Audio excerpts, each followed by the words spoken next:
Apocalyptic Black Technology System. This video is purely for entertainment and does not infringe on copyrights or laws. The rights to the novel and image belong to the original author. We do not claim ownership. Don't like waiting and want to listen to this fanfic in full now? Subscribe to our Patreon, where you'll find the best fanfics. Chapter 101 Alarm. July 18th, Bingchen, 10:15 a.m. Su Xianru, who was sitting in the corner on the third floor of the hypermarket, suddenly had a red spot on his forehead, and then a gurgle of blood flowed out, and he fell down. It took about 2 minutes for his secretary to realize that the leader sitting here had been shot, and he yelled in panic. But at this time, Su Ran, who was far away, silently put away a standard sniper rifle that he built with his system, and after disassembly and assembly, he stuffed it into the space of his watch. At the moment of his death, Su Xianru had an inexplicable expression on his face, just like when he met Su Ran for the first time before. He said, very aggrieved, that he had never offended Su Ran at the last moment of his death. What he was thinking might be, I didn't offend anyone, why did someone shoot me with a sniper rifle in the last days? And Su Xianru's death also caused a small amount of confusion.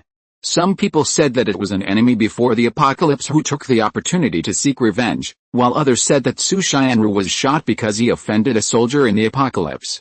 What's more, it is said that the insect has been killed and is attacking secretly. The military quickly confirmed that this should be the shooting done by humans, and regarding this, Commander Chen was even more puzzled. Which person would come to kill such a boss at this time? Of course, it was impossible for him to think that Su Ran, who had only met Su Xianru once, would be the killer. In fact, Su Ran has been observing him quietly for a while.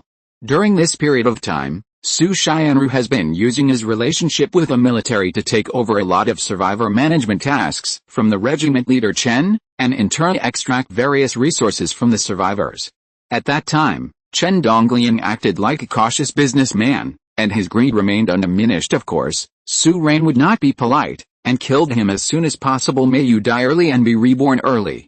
After saying a word, Su Ran left the sniper position and returned to her own destroyer. Today is July 18th, and it has been about 3 days since the previous battle in the Ice City. In these 2 days, Su Ran has made a lot of money. In the past 3 days and 2 nights, he was in the Ice City, and he had captured more than 7,000 resource points. In addition to the more than 7,000 resource points from the previous Ice City War, Su Ran has accumulated around 14,000 to 15,000 resource points in the past 3 or 4 days. Without the control of the insect nest, a large number of war insects in the Ice City are scattered. Su Ran, relying on his own force advantage, is a one-sided massacre. Where his various land and air weapons pass, it is said that the swarm retreats. It's not an exaggeration. Su Ran also ransacked 2 material factories that were not so badly damaged, and made another big profit. Now in this Ice City, there are resources everywhere. It just depends on whether Su Ran has enough time and manpower to recycle them. In addition, the military also brought Su Ran a large amount of resource point benefits. Although the military hardly attacked the Black Beetle on the first day, but in the next 2 days, with the comfort of the survivors, it was almost the same. In the process of collecting resource points and searching for survivors, the military also began to consciously strangle Black Beetles in large numbers. Today, Su Ran's Raptor chariot was replaced by Regiment Leader Chen with 1,100 bug corpses. When leaving, Su Ran saw a group of officers following behind Chen Tuanzang, and kept saying that Chen Tuanzang was short, that he was about to flatter, and they were all rushing to kill Su Ran's Raptor chariot. It is said that I have this idea: if someone asks why they are fighting so hard for such a mere tank, these officers will look at that person with disdain and say, do you understand? Is this a mere tank? We followed Su 2 days ago, and then I have seen the performance of this thing, not to mention how exaggerated the computer AI inside this tank is with its fully intelligent filling of ammunition. It is the frontal deflector force field shield of this thing. With this thing, who wouldn't want to drive this era's gadget? But, according to Su Ran's understanding, many people have expressed curiosity in inquiring into Su Ran's various strangeness, but Su Ran keeps going in depth and simple, and the destroyer is not accessible to outsiders. These people's curiosity and doubts, it can only be curiosity and doubt. Moreover, with the accumulation of resource points in the past few days, Su Ran is almost laughing from ear to ear. Of course, he spent a lot of money building all kinds of things before, especially those after the 3rd level, all of which are not cheap, and now he only has more than 7,000 resource points left. Even now, Su Ran's Enlightenment battleship has not been completed yet, but now he also reserves a large amount of weapon resources, many of which have been filled into the warehouse in the destroyer by him, and some of them have not yet been released by him. This is a small bug in the system that Su Ran discovered a long time ago. After an item is manufactured, if you don't release it, it will be stored in the system by default. In this way, it can be regarded as a storage space, but once the item is released, it cannot be put back during this time. Su Ran also expanded his storage space. The size of the storage space can also be purchased in the system. 1 cubic meter costs 200 resource points. This is of course an astronomical figure for Su Ran before, but now, Su Ran can barely afford it. When he was promoted to the 3rd level, his storage space had already reached the size of 6 cubic meters. This time, Su Ran directly dropped 800 resource points and expanded it to 10 cubic meters. Everything is emptied, and even a land killer can be put down. It's worth mentioning that in the past 2 days, Lu Da came to find Su Ran on purpose, but he didn't want to get on Su Ran's destroyer. He just came to build a relationship. Lu Da's mind is more active, and his ambition is also great.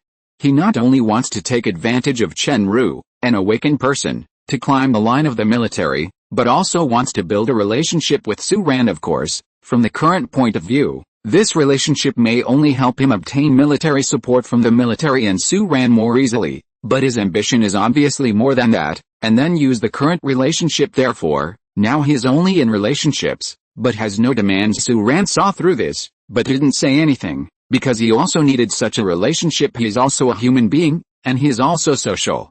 Knowing more people like this is definitely not a bad thing for him. During this period of time, Su Ran has been racing against time to develop. While he was hunting black beetles everywhere, he also asked Lin Yuandong and the others to assist him in recovering the army's corpses, because Su Ran knew that this great situation in the city may not last for a long time, and there is not much time to fully develop in this way, so we must hurry up. However, the bugs came faster than Su Ran imagined. On this day, at dusk on the 2nd day after the Ice City War, Su Ran's boy drone outside the Ice City suddenly issued an alarm. A large number of black beetles began to emerge in the surrounding area of the Ice City. Chapter 102, Bait.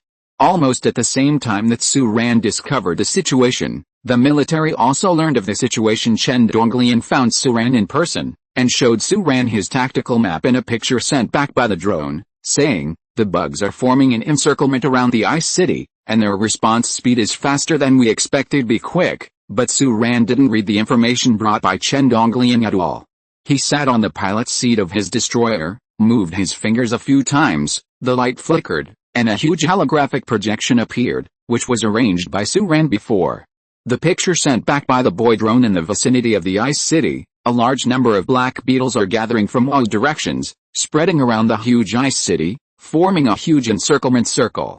From the picture, behind the insect swarm, there's even a small-scale mobile insect nest, like a huge battleship on the road, slowly advancing under the protection of a large number of black beetles and locusts. Chen Donglian was slightly taken aback. "You? How did you get it?" Su Ran didn't answer this question, but said, "To be honest, if you don't look for me, I'm planning to look for you too." This insect swarm looks scary, but the actual scale is not too huge.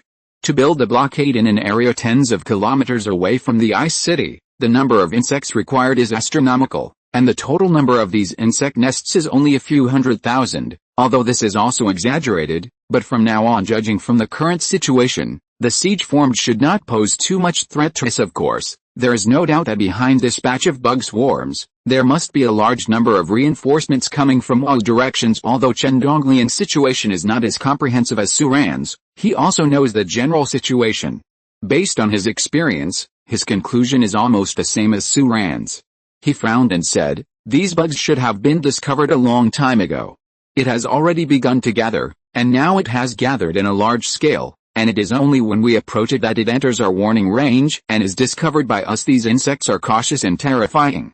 Only by gathering at a distance of 50 kilometers can we gather such a large number of war insects without our noticing it." After finishing this long series of words, Captain Chen said solemnly, "Burning our ass, Bing Chen. I'm afraid we won't be able to stay any longer." Su Ran also nodded, and said, "It's time to retreat. I will cooperate with you, cover the firepower, and blast out a road first." Judging from the current situation, There are a lot of these bugs, but they are very weak if they are scattered into an encirclement circle. With their cooperation, it shouldn't be difficult to break through this blockade. But after that, I will leave at full speed, and the rest is up to you. You know, my destroyer is too eye-catching. Leave the ice city, and follow you. It's dangerous, and so am I. Of course I understand this, but...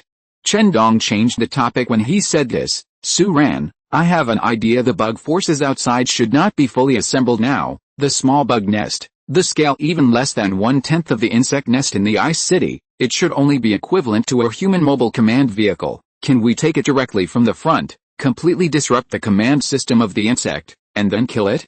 Otherwise, I am worried that the worm nest is approaching, and I will gather a large number of worms in the current ice city to attack back and forth. The implication of Chen Donglian's words is that Su Ran's destroyer will take the lead in attacking this small insect nest, but Su Ran shook her head and said, no, we break through normally, and the sooner the better. Break through overnight. Hearing Su Ran's words, Chen Donglian frowned. In his view, this is a once-in-a-lifetime opportunity. This batch of insect swarms, they did not attack. Obviously they were waiting for the reinforcements that had not yet arrived, but this kind of siege did not attack, but it greatly dispersed the forces of the insects. Although there were still a large number of war insects guarding the small insect nest, but Su Ran's destroyer is there, cooperating with their military. It may not be impossible to break it with one blow when the time comes. The insect nest is breached, and these insects are scattered. Who can stop them from breaking through? On the contrary, the risk factor will be greatly reduced. Chen Donglian thought for a while, and said aggressively, Su Ran, this is not the you I know. You dared to beat the ice city to death. Why didn't you dare this time? Su Ran shook his head and said, Chief Chen, I understand what you mean and what you think, but what you don't know is that this nest is a third-line command nest, and it has no combat capability at all, is a pure bait. Hearing Su Ran's words, Chen Donglian was taken aback. The third-line command type insect nest, what does this mean? Is it a bait? That's right. As a reborn person, Su Ran recognized this kind of insect nest. As we all know, insect nests are bee colony network biological structures. They use insect nests to establish biological systems all over the world, forming a huge insect nest. Group network? In this network, each insect nest is one of the nodes. Different types of insect nests, different functions in this network. The one outside is one of many insect nests, although it looks no different from an ordinary insect nest. In fact, it is just a temporary node in the insect nest network, which is used as an offline command center to hide more advanced insect nests and emergency-intensive operations. If your information is correct, it is even impossible for this kind of insect nest to independently complete the layout of the tens of thousands of kilometers of blockades around the ice city you see now. Chen Donglian was terrified when he heard it, and said, is your news accurate? It should be accurate. Su Ran's previous life was relatively rubbish. The information about the insect nest was basically hearsay, but he had seen this kind of insect nest with his own eyes. It was on the battlefield in Kyoto, where tens of millions of insect swarms swept across. This kind of insect nest will jump over the battlefield, ensuring the precise operation of each combat area of the war insects. At that time, almost no one knew what this kind of insect nest was for. Later, as the battle with the insects deepened and lengthened, the uses of various insect nests were spread. Chen Donglian took a deep breath. So, this insect nest placed on the bright side is actually a cover, and the insect nests that command the current encirclement outside the ice city have not actually appeared at all? They are luring us to take the initiative to attack. That's right. Even if we blow up this kind of low-level insect nest, the command system of those insects outside will not be paralyzed. Su Ran said, these insects think that we don't understand their system and insect nest. They want to have bad information with us and trick us into taking risks. When Su Ran said this, she paused slightly, and said in her heart, it's a pity, I am a reborn person. If I want to lie to me, there is no way. Chen Donglian frowned and pondered for a moment, then said solemnly, the Zerg now have an absolute advantage on the Earth battlefield. They use this tricky tactic to prove that their reinforcements should not arrive yet, but they are definitely not far away. Moreover, they are still there. Pushing forward, we probably haven't noticed that we have realized that they are coming. So, Su Ran, let's hurry up to break through and grab our own time difference. Su Ran agreed. Get ready now, all the staff will go out. Chen Donglian said no more, turned his head and hurriedly gave orders. After Captain Chen left, Su Ran let out a sigh of relief. He hasn't stayed enough in his ice city yet. However, Su Ran is also mentally prepared for this. After all, as Chen Dongliang said, the Zerg now have a comprehensive advantage on the Earth battlefield. If there's a problem with the ice city, their reinforcements will naturally come sooner as fast as possible. This time, their reinforcements were slow enough. Chapter 103 The Great Retreat. The short-lived tranquility of the large-scale survivor-gathering circle centered on the hypermarket was completely over with the appearance of large-scale bugs these days. Su Ran's delay in moving out was because he wanted to recover resource points, while the military's reason for not moving out was because they wanted to collect supplies and gather as many survivors as possible. Everyone knows that this big retreat will be the military's last military operation in Ice City. The military will no longer be able to take care of the survivors who were not taken away this time, and when the time comes, one can imagine what will happen to the survivors who remain in the city because of this. Although the soldiers didn't say anything on the face, they were all doing their best to find and gather survivors, and they didn't want to leave anyone behind. Of course, everyone knows that this is impossible. Even in such a situation, there must still be survivors in the corner of Nuoda's Ice City. They may not be able to come out because of their own fear, or because of the siege of monsters, etc. But now it is too late up because the military had to retreat in just a few days. The military gathered tens of thousands of survivors from all directions, and the military team has expanded to a size of thousands of people. Among them, it is said that there is also a big leader, the superior, but took the initiative to hand over the command to Chen Dongliang. Chen Dongliang was not polite, so he stayed in the Central Army and existed as the commander of the fleeing team of tens of thousands, but the details are not known to outsiders. But tens of thousands of people fled too loudly. Chen Dongliang knew about the bug swarm, but he didn't care that he had discovered them, so he still stood still until the last ray of the setting sun disappeared at the end of the world, and darkness swept across the sky. Then they acted stand up. The first to take off is a group of drone formations. This is a joint formation composed of the combat drones previously built by Su Ran and the military drones.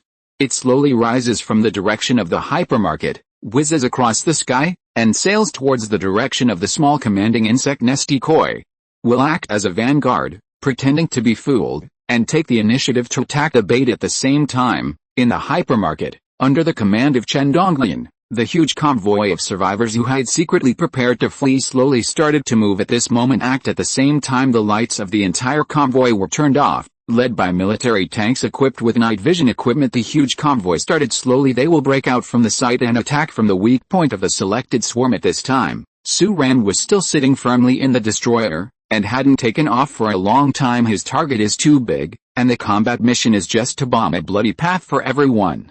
The time required before and after is very short, so he is not in a hurry to take off, and is regulating the drone formation to launch and attack the little worm nest you released as the bait. Then, I will also put a bait for you, and it depends on who is fooled. If these drones that raided in the dark can attract a large number of war insects on the encirclement to retreat, it will be easier for Captain Chen and his convoy to escape. Su Ran didn't release any more weapons, so he planned to use the destroyer to break through.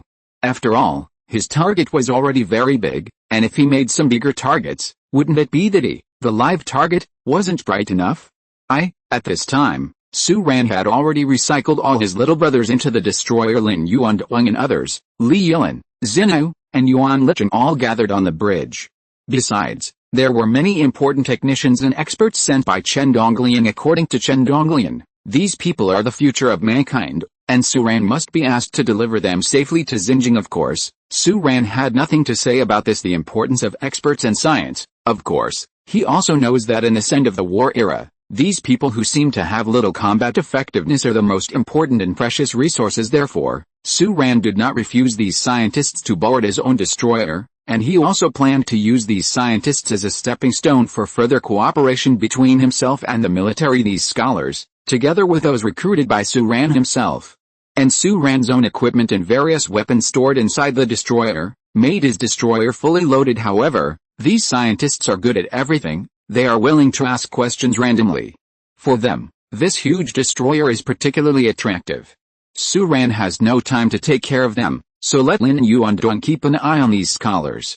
Let them do whatever they want in their destroyers in air combat. These people are not very useful, and only two people who have received simple training, Yuan Licheng and Li Yilin, can understand the operation of the ship's facilities, and they can also do some marginal work. to monitor some data such as weather conditions, but at this time, Yuan Lichen frowned and said, "In the forward direction, in the area outside the ice city, there is a large cloud cluster, which seems to be a thunderstorm cloud. July is the rainy season, and it is normal for cloud clusters to gather. Although thunderstorm clouds are rare in this area, the Earth's environment has deteriorated in recent years and the weather has been in a mess. It is not surprising that this thing appears here." Su Ran was still a little vigilant. He glanced at the information sent back by the radar system and the boy drone. The indicators fed back showed that the thing seemed to be slightly abnormal after taking off. "It is better to be careful, or you can go around the top of the cloud." Su Ran faintly felt that something was wrong, but he couldn't avoid this thick cloud layer. This thunderstorm cloud was too large to block the direction of Bingchang throwing towards Xinjiang province. It would take too long to bypass it. Now, at that time, his intention to evacuate the ice city will be completely exposed. It is no different from him being tricked into attacking the bait insect nest, and it is even more dangerous. Therefore, even if there is something wrong, he still has to bite the bullet and rush forward. This is the price for him to take the risk to collect resource points here, and he has long expected this in this era. There is no gain that is not accompanied by great risk. As time passed by, every minute and every second, the drone formation in the sky arrived at the designated attack position first, hovered for a long time, and at the moment when Chen Dongliang arrived at the designated position, he took advantage of the cover of the night and the night vision function he carried. Coupled with the full image information control of the boy drones, these attack drones are like ghosts. They do not turn on any lighting devices, tear the sky coldly, avoid a locust swarm in the front direction, and come directly to the third line. Command was directly above the worm nest, and directly dropped the first batch of missiles it carried. The explosion instantly lit up the sky. Of course, the location where the battle started was at least 10 kilometers away from the hypermarket on the edge of the city where Su Ran was located. He could only hear thunderous roars. At the far end of the moonless and starless night sky, behind the three-line command worm nest, there is a heavy cumulonimbus cloud slowly moving towards us, but this is obviously not the time to pay attention to the clouds. As the drones began to attack, the insect nest seemed to think that humans had been fooled, and began to shrink the encirclement. A large number of black beetles rushed to the position of the third-line command insect nest, attacked by the drones. At the same moment, Captain Chen and his convoy were approaching the breakout position at high speed. Until this moment, Su Ran, who had been living in the rear for a long time, finally raised his own destroyer. The huge fighter plane was hidden in the night, and the thrusters were shining brightly. At this moment, it accelerated instantly and flew away through the air. Chapter 104 Insect Swarm. The speed of the destroyer was extremely fast. It took off in an instant, and flew out of the urban area of Bingchang in the blink of an eye, and arrived first, passing directly above the fleeing team of Captain Chen, who was still running, roaring and flying. Opened fire on the entire line of the insect blockade that had approached about 10 kilometers outside the outskirts of Ice City. The high explosive bombs and incendiary bombs he had prepared a long time ago were thrown out free of charge. The missiles, like shooting stars, passed through the dark night, dragging bright trajectories, and were fired from this end of the destroyer. Falling on the distant wilderness, set off a carnival feast of flames under the night. The swarm of insects on the frontal blockade was almost instantly engulfed by the explosion. At this time, Su Ran's destroyer suddenly slowed down, lowered its altitude, and passed by the ground at low altitude like a huge falcon. Su Ran also took this opportunity to collect more than 20 resource points. Su Ran remembered those competitive games played a long time ago. When your level is low, ordinary wild monsters can kill you with full blood, but when your level rises, you are a first-line blood-skinned wild monster with full blood. It is impossible for the blame to be your opponent. Although his current level is not high, he already has this feeling after completing his combat mission. Su Ran quickly raised his height, accelerated again, and galloped forward, and at this time, their plan of attacking east and west was completely exposed. A large number of war insects, who were originally directing the gathering of insect nests towards the third line bait, screamed and turned to kill this side, but they are already too late. This time, the plan and time of every step of the retreat have been calculated by computer, and it is strictly to the second. Su Ran's side has completed the bombing launch, and Chen Dongliang and his escape convoy are about to arrive at the bombed place. There is a gap in the blockade that came out, and the returning bugs will always be one step behind them, but Su Ran didn't stay any longer. Now this area is full of bugs, and his destroyer is too big, and it is wise to leave quickly. Therefore, After the bombing was completed, Su-Ran raised his altitude, accelerated inch by inch, and flew into the sky. From this position, one can see that in the high night sky ahead, thick clouds are rolling, and thunderstorms are faintly flashing. Of course, Su-Ran's destroyer is not afraid of this kind of thunderstorm cloud, but for some reason, it may be the natural instinct of creatures. When he saw this cloud group covering the sky outside the ice city, he was inexplicably terrified, and instinctively avoided the line. Continue to increase the altitude, intending to make a small circle and bypass this thunderstorm cloud at high altitude. In the back, Chen Donglian and the others were passing through the gap in the worm blockade, bombed out by Su-Ran at high speed. The tires and tracks rumbled over the unextinguished flames on the ground, breaking through at high speed. From their angle, they could clearly see that a large number of Black Beetles were rushing towards the two sides behind them, but judging from the current situation, they should have been unable to catch up. Many survivors are very happy and excited. Escaped, break through the blockade. My God, this is too easy. Isn't our plan so successful? Then what do you think? We've even brought down the insect nest in the ice city. Do you think it's a blockade that can stop us? Ha ha ha, that's great. If it keeps going like this, we might be able to arrive in Xinjiang early tomorrow morning. I hope Xinjiang is really that beautiful. At this time, Yi Qijin was sitting with Chen Donglian in the command car in the middle. Yi Qijin watched Su-Ran's destroyer flying higher and higher in the picture sent back from outside, and said involuntarily, "Sometimes I really wonder, is this guy a legendary alien?" Chen Donglian, who was on the side, was busy preparing the entire fleeing convoy for a smooth progress. He was surprised when he heard this, and said, "Who? Are there aliens? Is there an emergency?" Yi Qijin squinted at him. "I'm talking about Su-Ran, his destroyer, laser main guns and energy shields. How does this look like the technology that people on Earth have? It would be great if we could have one of these good things in our army." Chen Donglian was so busy that he realized that Yi Qijin was suddenly emotional, so he ignored him at all. Yi Qijin snorted twice, and said, "Look at how busy you are. You insist on putting me on your command vehicle, and you let me go out to take care of some survivors. How nice." Chen Donglian said, "You can't have an accident. You are a hero in the Ice City War. In the future, you will be of great use if you cooperate with Su-Ran. You must not die, although what you said is for my own good." Yi Qijin smacked his mouth and said, "But why didn't I hear any kindness?" Escaping from the blockade, Chen Donglian was actually relieved in his heart. The northeast of Huago is vast, and their team escaped in the wilderness. It was difficult to say, but easy to say after all. The straight line distance between them and Xinjiang is only more than 200 kilometers. Therefore, after hearing Yi Qijin's words, Chen Donglian wanted to turn around and tease him, but before he could really say anything, a soldier on the other side said, "Head, there is a situation." Chen Donglian immediately turned his gaze and looked at the monitoring screen in charge of the soldier. The moment he saw the picture sent back from it, his color changed slightly in an instant, and he said, "Qijin, something happened." That was the surveillance screen facing the sky, which was sent back by a drone. In the picture, there is a huge thunderstorm cloud in the night sky. It's July now. Although this kind of weather phenomenon is rare in northeast China, it's not uncommon.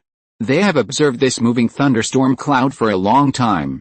Moreover, although its scale is huge, judging from the situation, its power is very ordinary, and it is not something worthy of attention. However, at that moment just now, this group of clouds that seemed to connect the sky with the ground suddenly burst into heavy rain. This rain, not real rain, but blows across the sky. Looking from Yi Qijin's far end position, there was a blue-purple light whizzing out of the clouds on the other side that day, and the flash of ultra-high temperature plasma even reflected the sky and the earth brightly. That was dozens of plasma balls tearing through the sky, but these strikes flew obliquely across the air.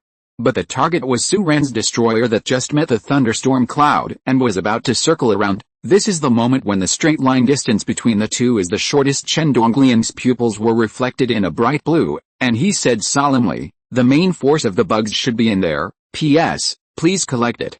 Ask for a recommendation ticket." Chapter 105 The Howler. The number of plasma balls is 36 in total, covering the entire destroyer from the side, and the light group wrapped by high-temperature particles at close range illuminates a bright blue light inside and outside the entire destroyer, which looks strange and beautiful. In fact, when he approached the current relatively close position, he had already noticed the abnormality. The interference intensity inside this thunderstorm cloud is ridiculously high, and it is definitely not produced by naturally formed cloud clusters of course. In addition to this, what even more testifies to this point is the sky-shattering roar that was covered and blurred by the thunder in the cloud. It was the roar of all kinds of monsters, mixed in the shrill wind and thunder. From a distance, it was no different from the billowing muffled thunder. Only when the distance was close enough could one truly distinguish it. This was the endless monsters. The roar of the roaring and roaring in the clouds. This is the thousands of troops that Changzi pulls to deal with him. That is a powerful Zerg war army. With the sky brood as the core of Su-Ran had just broken out from the direction where he was commanding the bait of the insect nest from the front three lines, and the moment he wasted time destroying the insect nest, he would have crashed his head into this slow-moving thunder cloud. That would be the only way to enter the sky. He and Chen Dongliang's fleeing team will all be strangled in this trap. However, Su-Ran was still half a beat behind. As soon as he realized that this was a huge trap, the attack had already happened. Su-Ran saw through the worm's bait tactics at a glance, but the sneak attack was successful before the enemies in the raging sea-like clouds could be seen. 36 plasma balls roared towards them, tearing apart the sky in an instant, illuminating the wilderness below, and suddenly bombarding the outer layer of the destroyer caught off guard. On the shield, it exploded into even more dazzling flashes in an instant. The destroyer shook violently and slanted downward for a distance of nearly 1,000 meters from a distant perspective. This scene is vast and shocking. On the endless wasteland outside the ice city, in the raging thunderstorm cloud, a huge semi-biological metal battleship sailed out of the cloud. The ball fell on the tiny destroyer below like the hottest hail, and exploded. In the dazzling light, the destroyer suddenly dropped nearly 1,000 meters under the huge earthquake and impact. The fields in the northeast wilderness are reflected in brilliant colors. Warn. Our ship is being hit, and the shield is damaged by 37%. Warn. The indicator lights in the destroyer were instantly filled with scarlet, and the hull shook violently. Some scientists who were not sitting in their seats even fell to the ground on the spot. This was a prepared attack.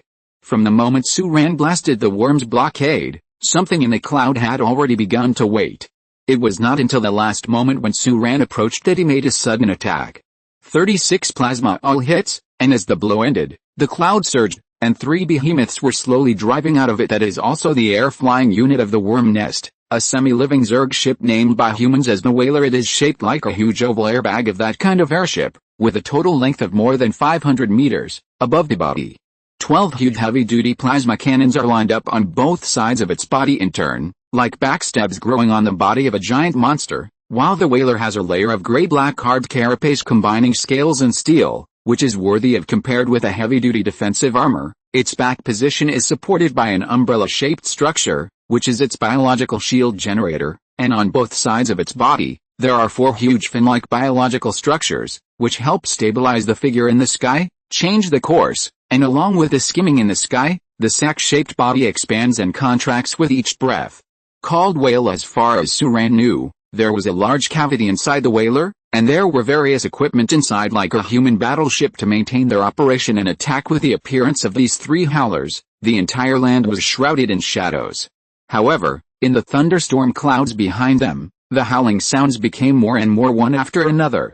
It seemed that there were still a large number of war insects in the air, but they did not follow them come out. Of course, it couldn't be that the worm wanted to play some Bushido spirit with Su-Ran. It was probably because the worm behind him hadn't arrived yet. The size of this cloud is not small, and Su-Ran and Chen Dongliang's previous judgments may have been biased, but the general direction is correct. And the main force of the Zerg should not have fully reached the battlefield. This kind of conjecture can explain why only these 3 howlers came out of the clouds, and the appearance of the howler here means that the one who came here this time and took control of the situation should be an attacking sky brood. Su-Ran has seen this thing before. It is an organic air warfare platform made of inorganic matter. With this aggressive brood as the core, a large number of Zerg air units will form a huge army of Zerg, which is extremely threatening and lethal.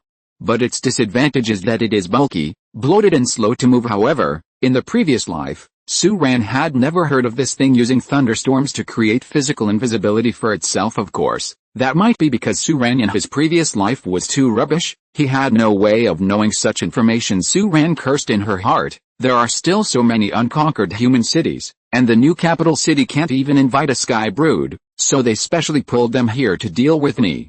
Do the bugs really treat me as an alien boss? But now was obviously not the time to think about these things. The three howlers sailed out of the cloud and outflanked Suran's destroyer from the front and left and right flanks. The heavy plasma cannons on each howler's huge body were recalibrating their angles. Then, amidst the buzzing sound, fiery blue flashes flashed. The second round of bombardment is ready to go. Suran's eyes were cold. These three behemoths are one of the real combat units of the worm nest, and each has the firepower to shoot down his destroyer, but the real terrifying threat is behind them, passing through the thunderstorm cloud, killing the worm at a high speed. A world-destroying army composed of overwhelming war insects and countless howlers. In my memory, the three northeastern provinces in the early stage were not an important war zone at all. The bugs didn't pay much attention to it. There were almost no top attacking units here, such as the offensive Sky Brood, the Planet Slayer, the NATO demon god Vigalo, etc. They have never set foot in the northern part of China, but today, the Zerg didn't hesitate to spend 2 days dispatching such a behemoth to the northeast theater, which shows that they attach great importance to Suran. This was beyond Suran's imagination. He knew that the worm would use absolute crushing power to deal with him, but he only thought that there would be a killer squad, but he didn't expect to bring in a team that was big enough to kill him. The army of death who pressed him to the ground and rubbed against him, under the situation of the Zerg's invasion of the Earth. Who can realize that they also have the absolute caution of Star Wars? This is the moment of life and death.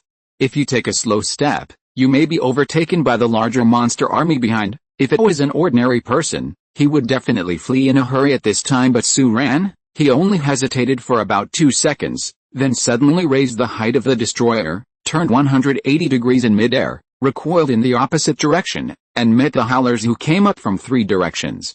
Chapter 106, Breaking the Formation. The main gun is charging, calibrating. In the sky, Suran's destroyer turned up like an eagle, charging against a formation of the 3 whalers, and the main gun bombarded the forward whaler. The tragic red flash tore through the sky, and hit the Zerg whaler like a scarlet god sort of punishment, and was immediately blocked by its shield, but the whaler's shield was very weak. The defensive effect of powerful weapons is even worse. The shield that the whaler opened urgently lasted for less than a second before it was pierced by Dankwang. The beam of the main laser cannon pierced through the whaler in the center, tearing a terrifying burning on the body of this huge ship. To penetrate the traces, its body sank suddenly in midair. 7 of the 12 plasma cannons that were about to fire misfired instantly, and 5 plasma cannons lost their aim instantly, but almost at the same time when the main gun fired. Suran's destroyer was bombarded by 2 howlers from 2 other directions. When it hit close to the target, clusters of ultra-high temperature plasma clusters exploded on the destroyer, intertwined with the shield light that appeared, and the entire destroyer was engulfed by all kinds of flashes. From a distance, it looked like a rising supernova beneath a thunderstorm cloud, but immediately after, a dense rain of missiles was ejected from it at the moment when the main guns fired and the destroyer was bombarded. Suran also fired. A large number of missiles were thrown out by him as if he didn't want money. Above the shields of the whalers on the right, then, it was Suran's destroyer that bumped into him. The huge destroyer pierced through the exploding pyrotechnics that were blooming in the sky, and slantedly hit the whaler ship that was bombarded by him with all his strength, and sent the huge ship obliquely, and the height continued to drop. The shields between the 2 rubbed violently in the flash, while Suran's destroyer pressed against the whaler, readjusted its direction, turned away from Xinjiang and the direction of the bug swarm army in the thunderstorm cloud, and began to accelerate towards the sky. On the battlefield, among the 3 whalers, 1 was seriously damaged and sank, the other was crushed by Suran and was still under control, and the other one was readjusting its height to avoid accidentally injuring its own whalers. The siege situation was instantly shattered by Suran's risky move. At the same time, Chen Dongliang and the others were also readjusting the fleeing team. The leader Chen divided the fleeing team consisting of tens of thousands of people into countless shares, preparing to disperse and flee from all directions. Although judging from the current situation, the Zerg army in the thunderstorm cloud that has not fully reached the battlefield seems to be not interested in their huge fleeing team, and the target is directed at Suran, but Captain Chen can't take this risk. Nests may prepare in advance for their attack, but in fact, at this time, in the fleeing convoy, the excitement and laughter just now had disappeared, and everyone raised their heads one by one, looking at the magnificent battlefield in the distance. The wilderness in the northeast stretches as far as the eye can see, so the battle that took place in the high sky can be seen by almost everyone just now. At the scene where 3 huge howlers came out through the clouds, countless people seemed to get nervous. and even thought that Su-Ran's destroyer would be left here forever.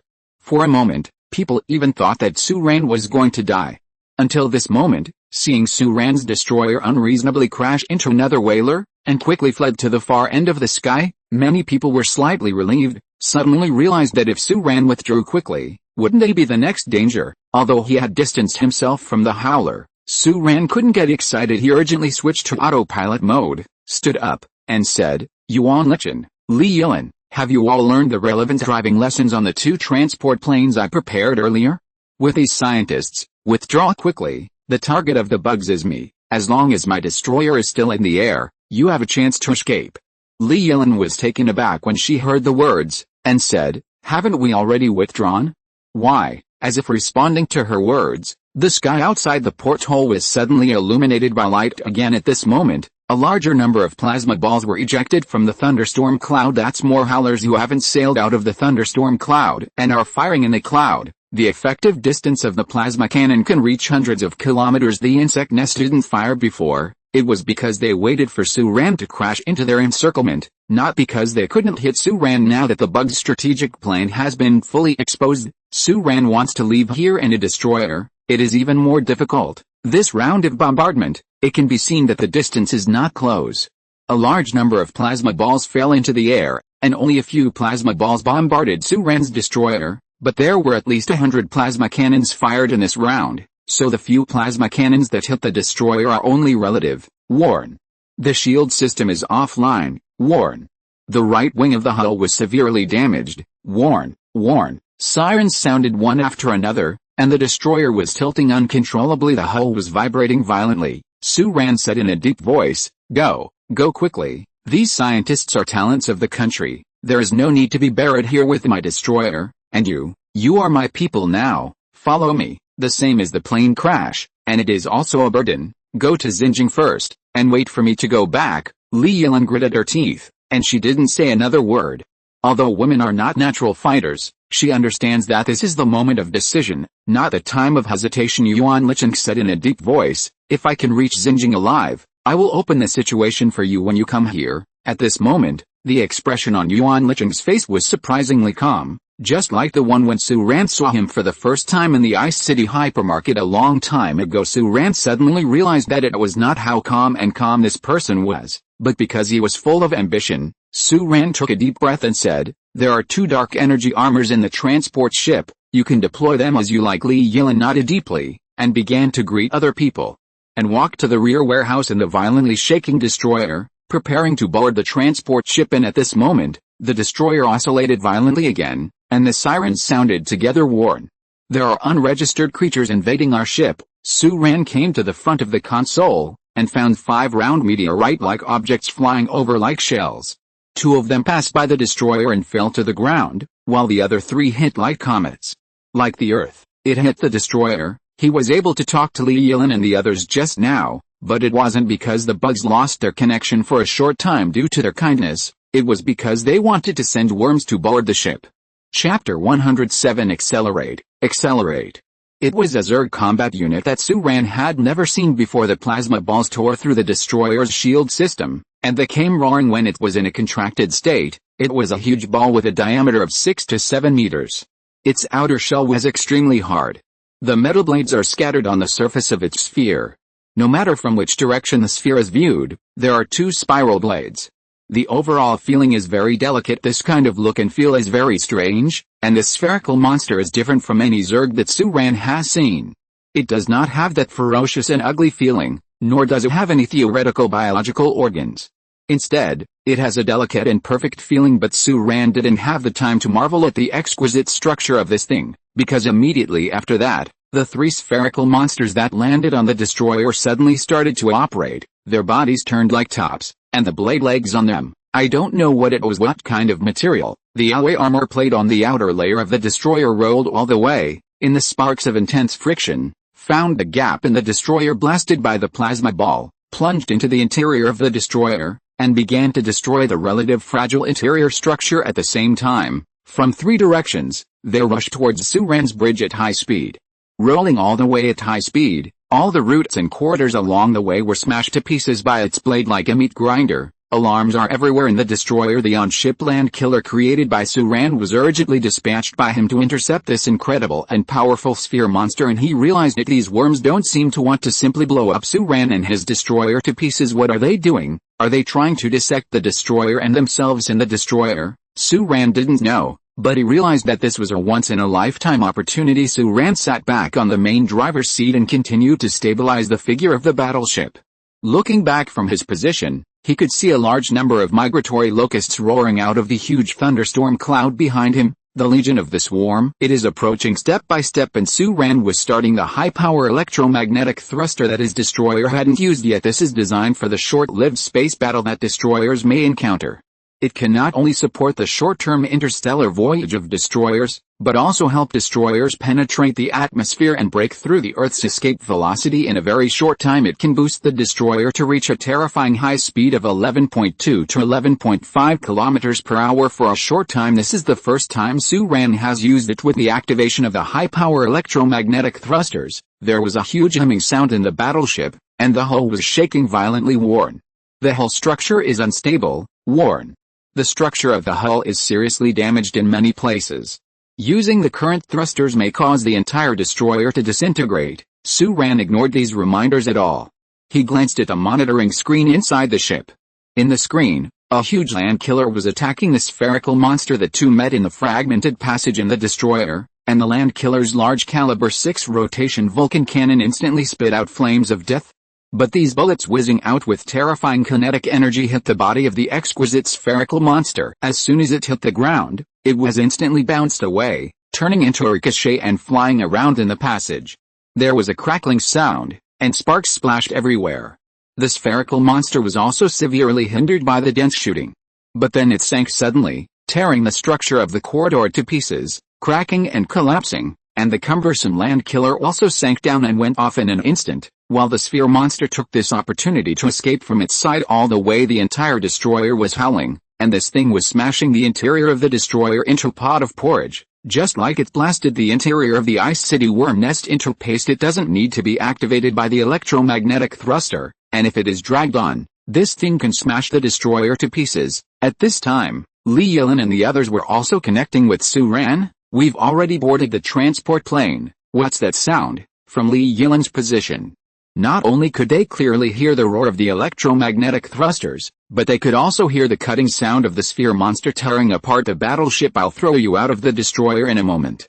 Don't start the transport plane right away. Once the bugs find you, you will be finished. This was Suran's only response. He was trying his best to stabilize the entire destroyer. To ensure that it will not be fragmented at this moment, the control system of the automatic artillery has been completely paralyzed.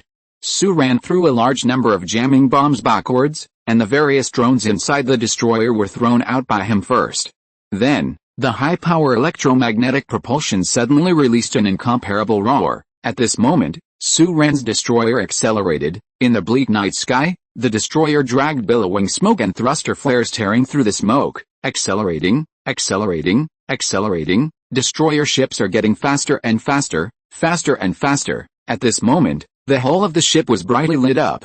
The entire destroyer was already damaged everywhere, and the inside and outside were filled with flames.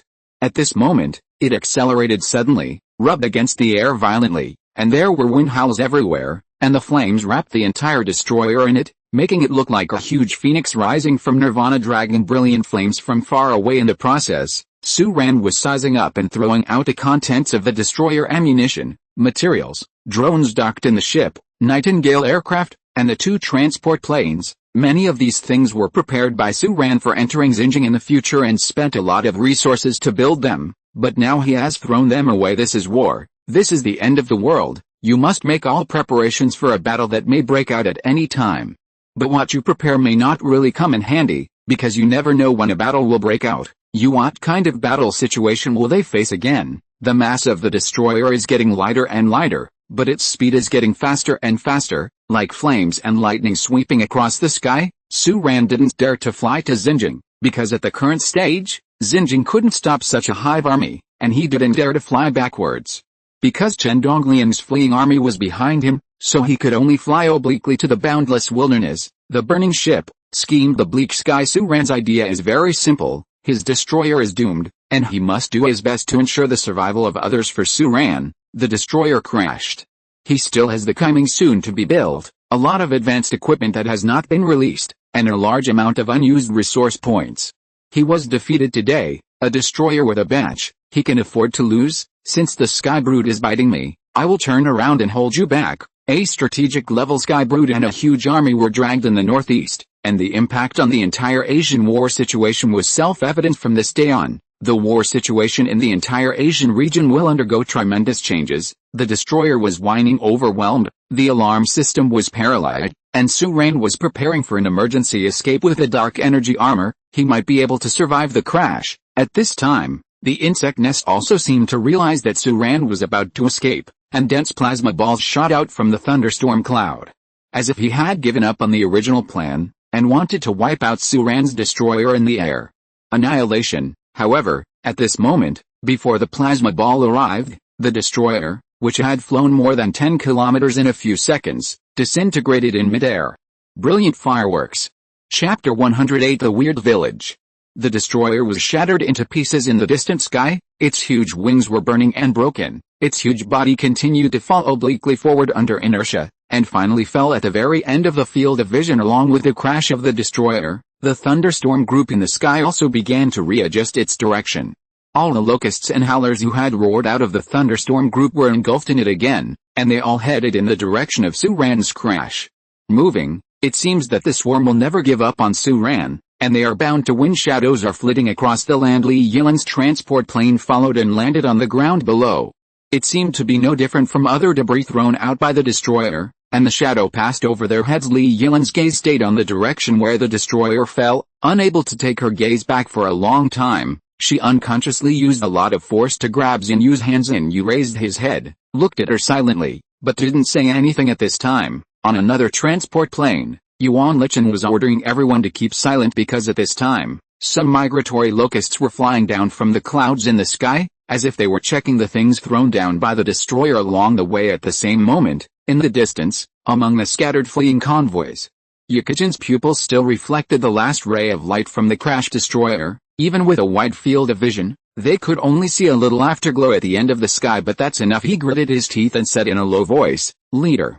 Suran and the others, Chen Donglian, glanced at him, did not say a word, but continued to issue orders, directing the fleeing convoy to disperse and speed up the evacuation. Because in the thunderstorm cloud in the distant sky, there are two howlers slowly sailing out and grazing in this direction. And Yukijin stretched out his hand, pressed Chen Donglian's hand, and said, "Head, he crashed. We should go to reinforce him. Those monsters, we can't give up on them.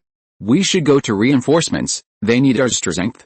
Head Chen, you let me go, you let me take someone there, and I will help him." Yukijin watched Suran's destroyer fall heroically in the sky. His heart was both anxious and angry. Chen Donglian only shook his head slowly. This battle situation is beyond their ability. Chen Donglian can understand Yukijin's mood, but in the current situation, they have no firepower to support Suran. Moreover, in the end Suran accelerated and flew out too far away from Bingcheng and Xinjiang. After being silent for a while, Chen Donglian just said, "Come here, take care of Company Commander Yi, and don't let him do anything out of the ordinary." Immediately, Chen Donglian continued to order in an orderly manner. On the northeast land shrouded in night, the fleeing convoy roaring out of the ice city was splitting into several groups and evacuating from several directions.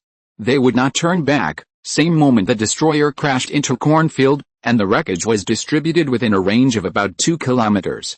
The cornfields that had matured in July were destroyed in a mess. Many places even caught fire. The flames were covered by the fields, and the rising thick the smoke disappears into the night, and only the choking smell can make people aware of their existence at the last moment when the destroyer crashed. Suran flew out of the bridge through the escape device. During the fall, he was almost smashed down by his own destroyer. Fortunately, there was a dark energy armor, but despite this, he was still shocked by the rapid landing. His internal organs swelled, and he felt dizzy for a while.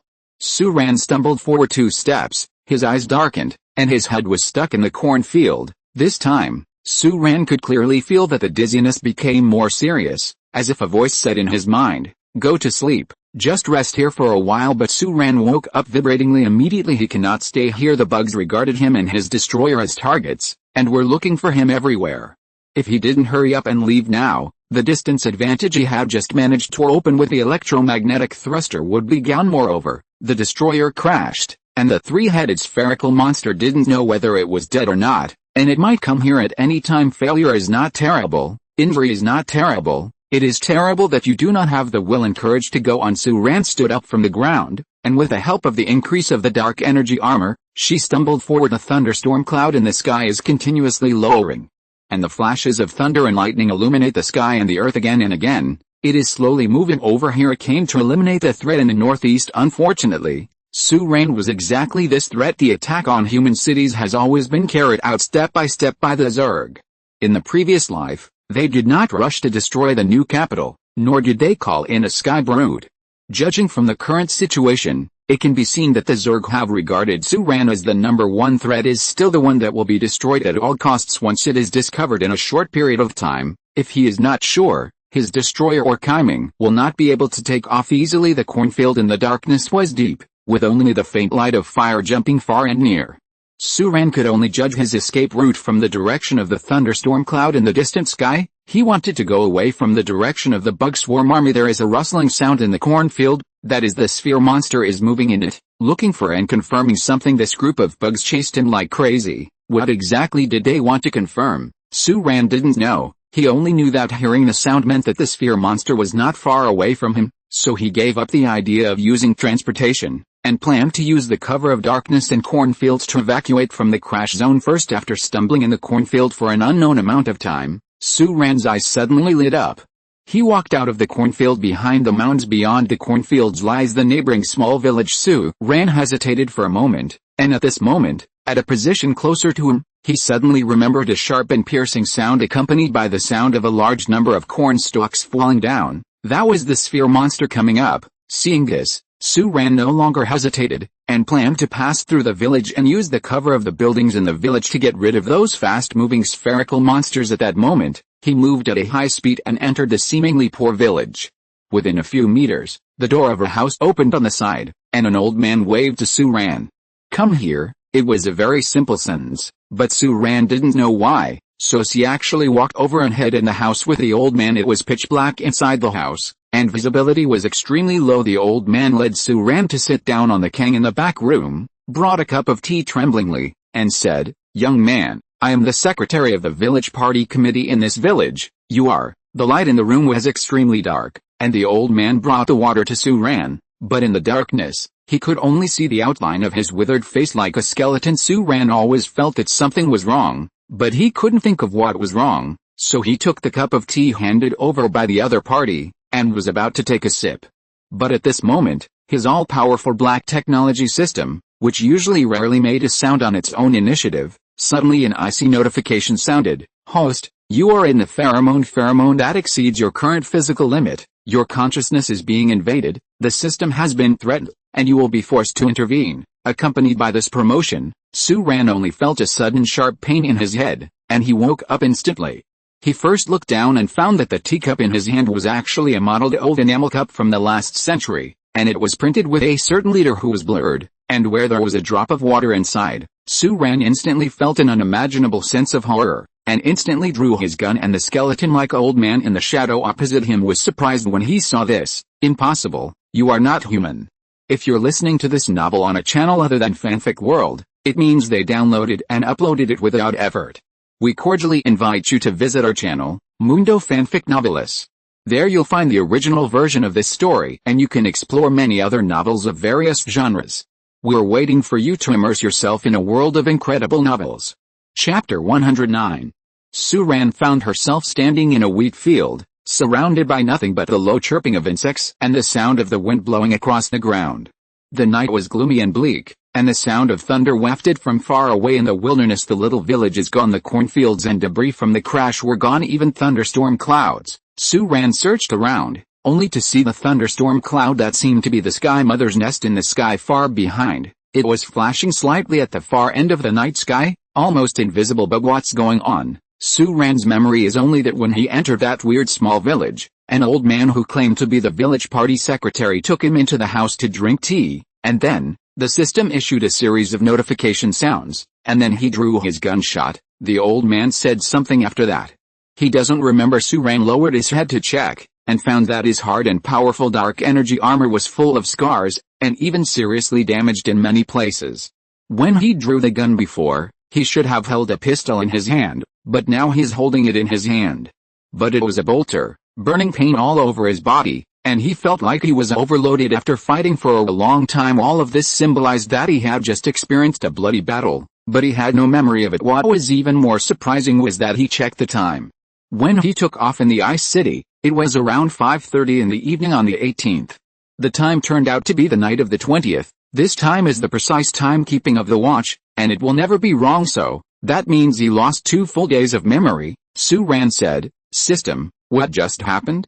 "Dear host, this system has no recording function and cannot answer your current questions regarding this." Su Ran was not surprised.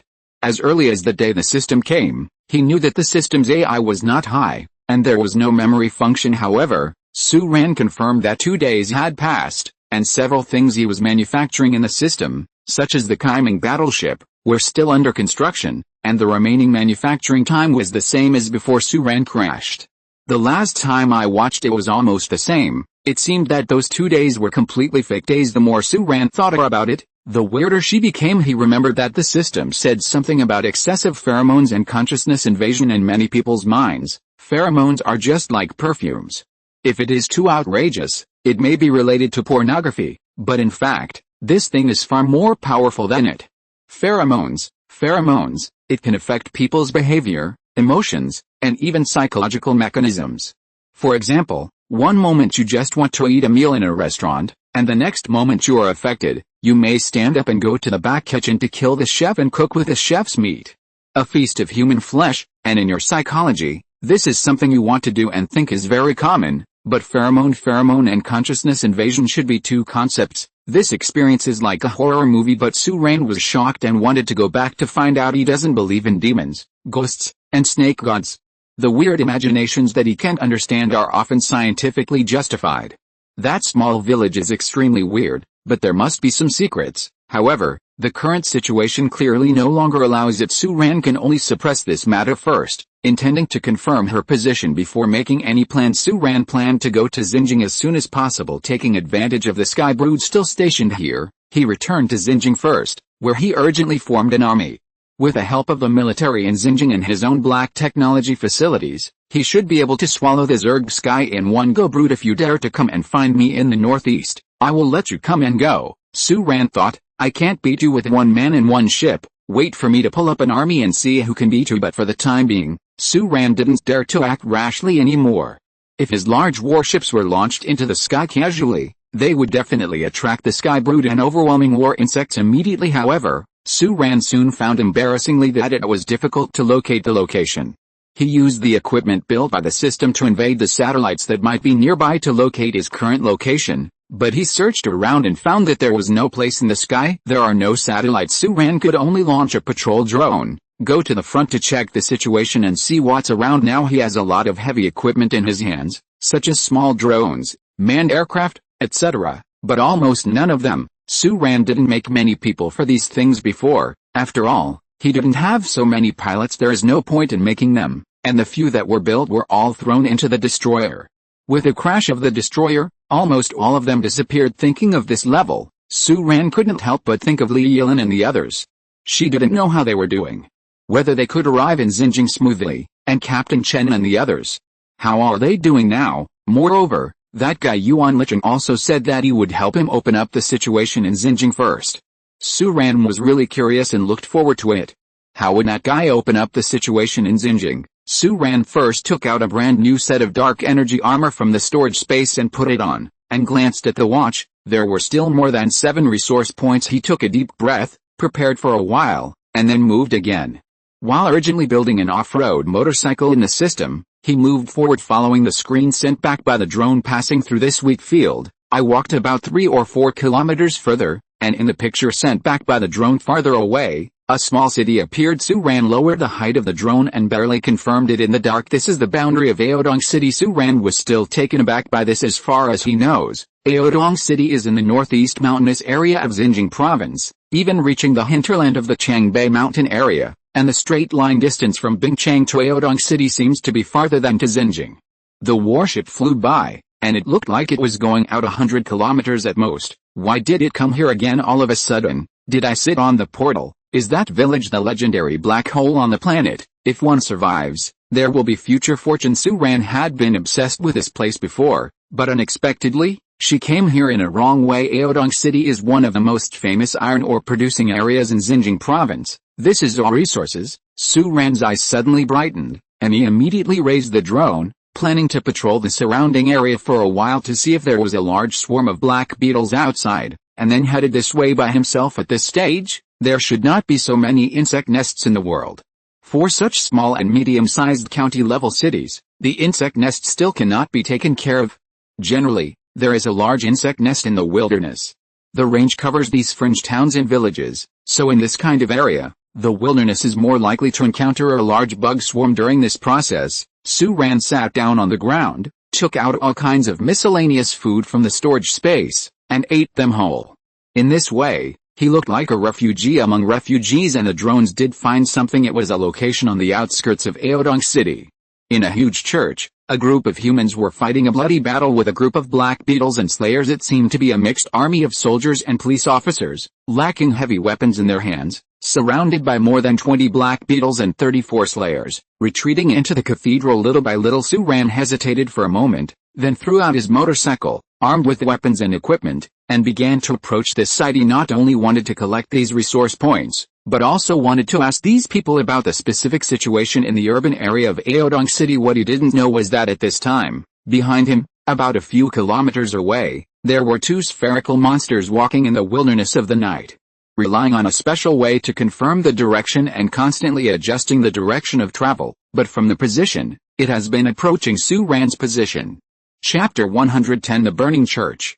Churches are burning. Qiao Xiangjun was being dragged backward by a young police officer. They are a team with special missions. They are composed of 20 special soldiers and 7 scientific researchers.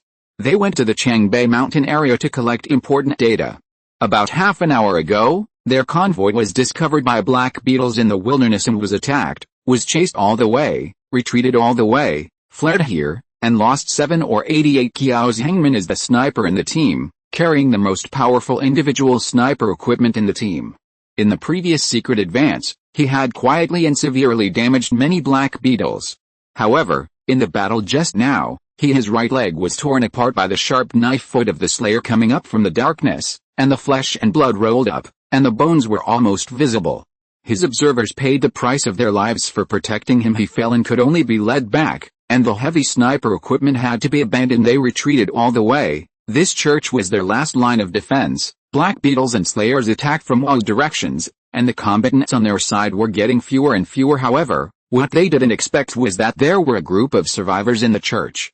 They were a group of 2 or 3 local police officers who hid here with a group of survivors. However, the confluence of 2 small-scale human survival teams failed to bring any improvement to the situation. More than half of the 20 special soldiers were killed or injured before they retreated into the church.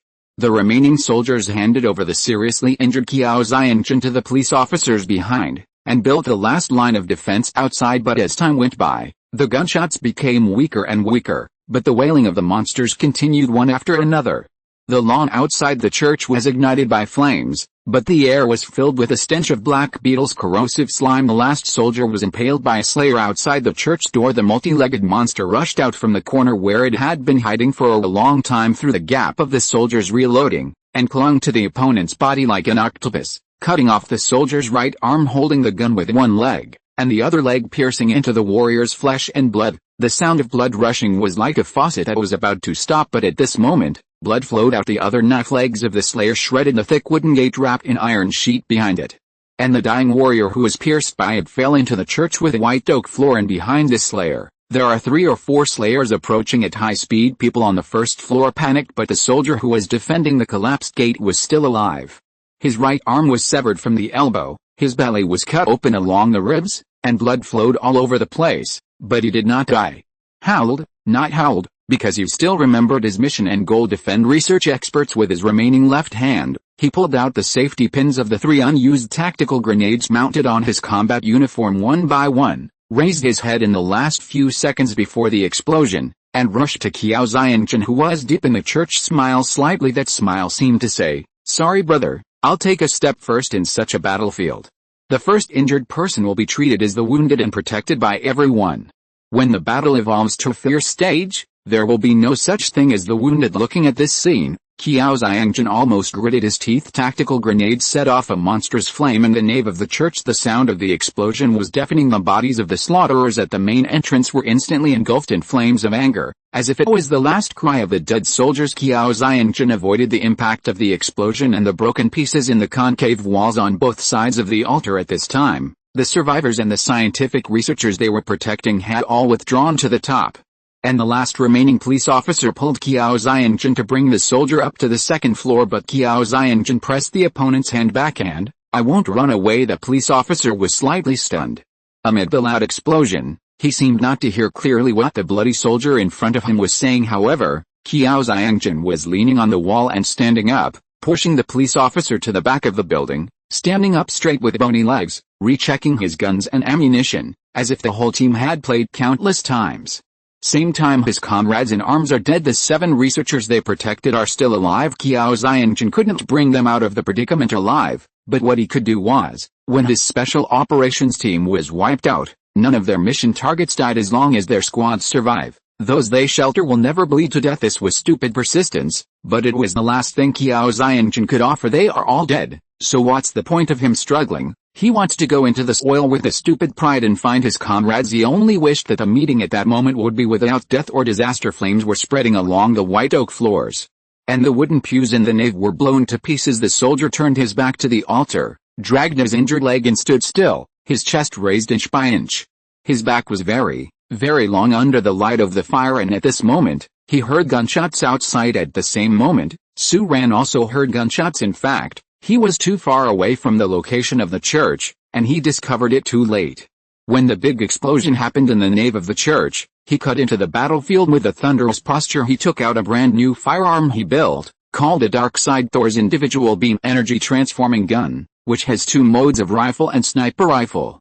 The ultra-high temperature beam energy rays can shoot through the heavy carapace of Black Beetles at fixed points. Although the Dark Thunder God had higher requirements for the shooting accuracy of the Black Beetle, Su Ran had a dark energy armor on his body, and it was not a problem to charge open and close. Su Ran rushed in all the way, and used thunder to deal with the 2 Black Beetles on the side first, avoiding the attack on the side of the church, and then proceeded all the way towards the church. When he came here, he felt that something was wrong. The fighters here are not different fighters. There are only 7 or 8 human corpses outside, and there are almost no heavy weapons.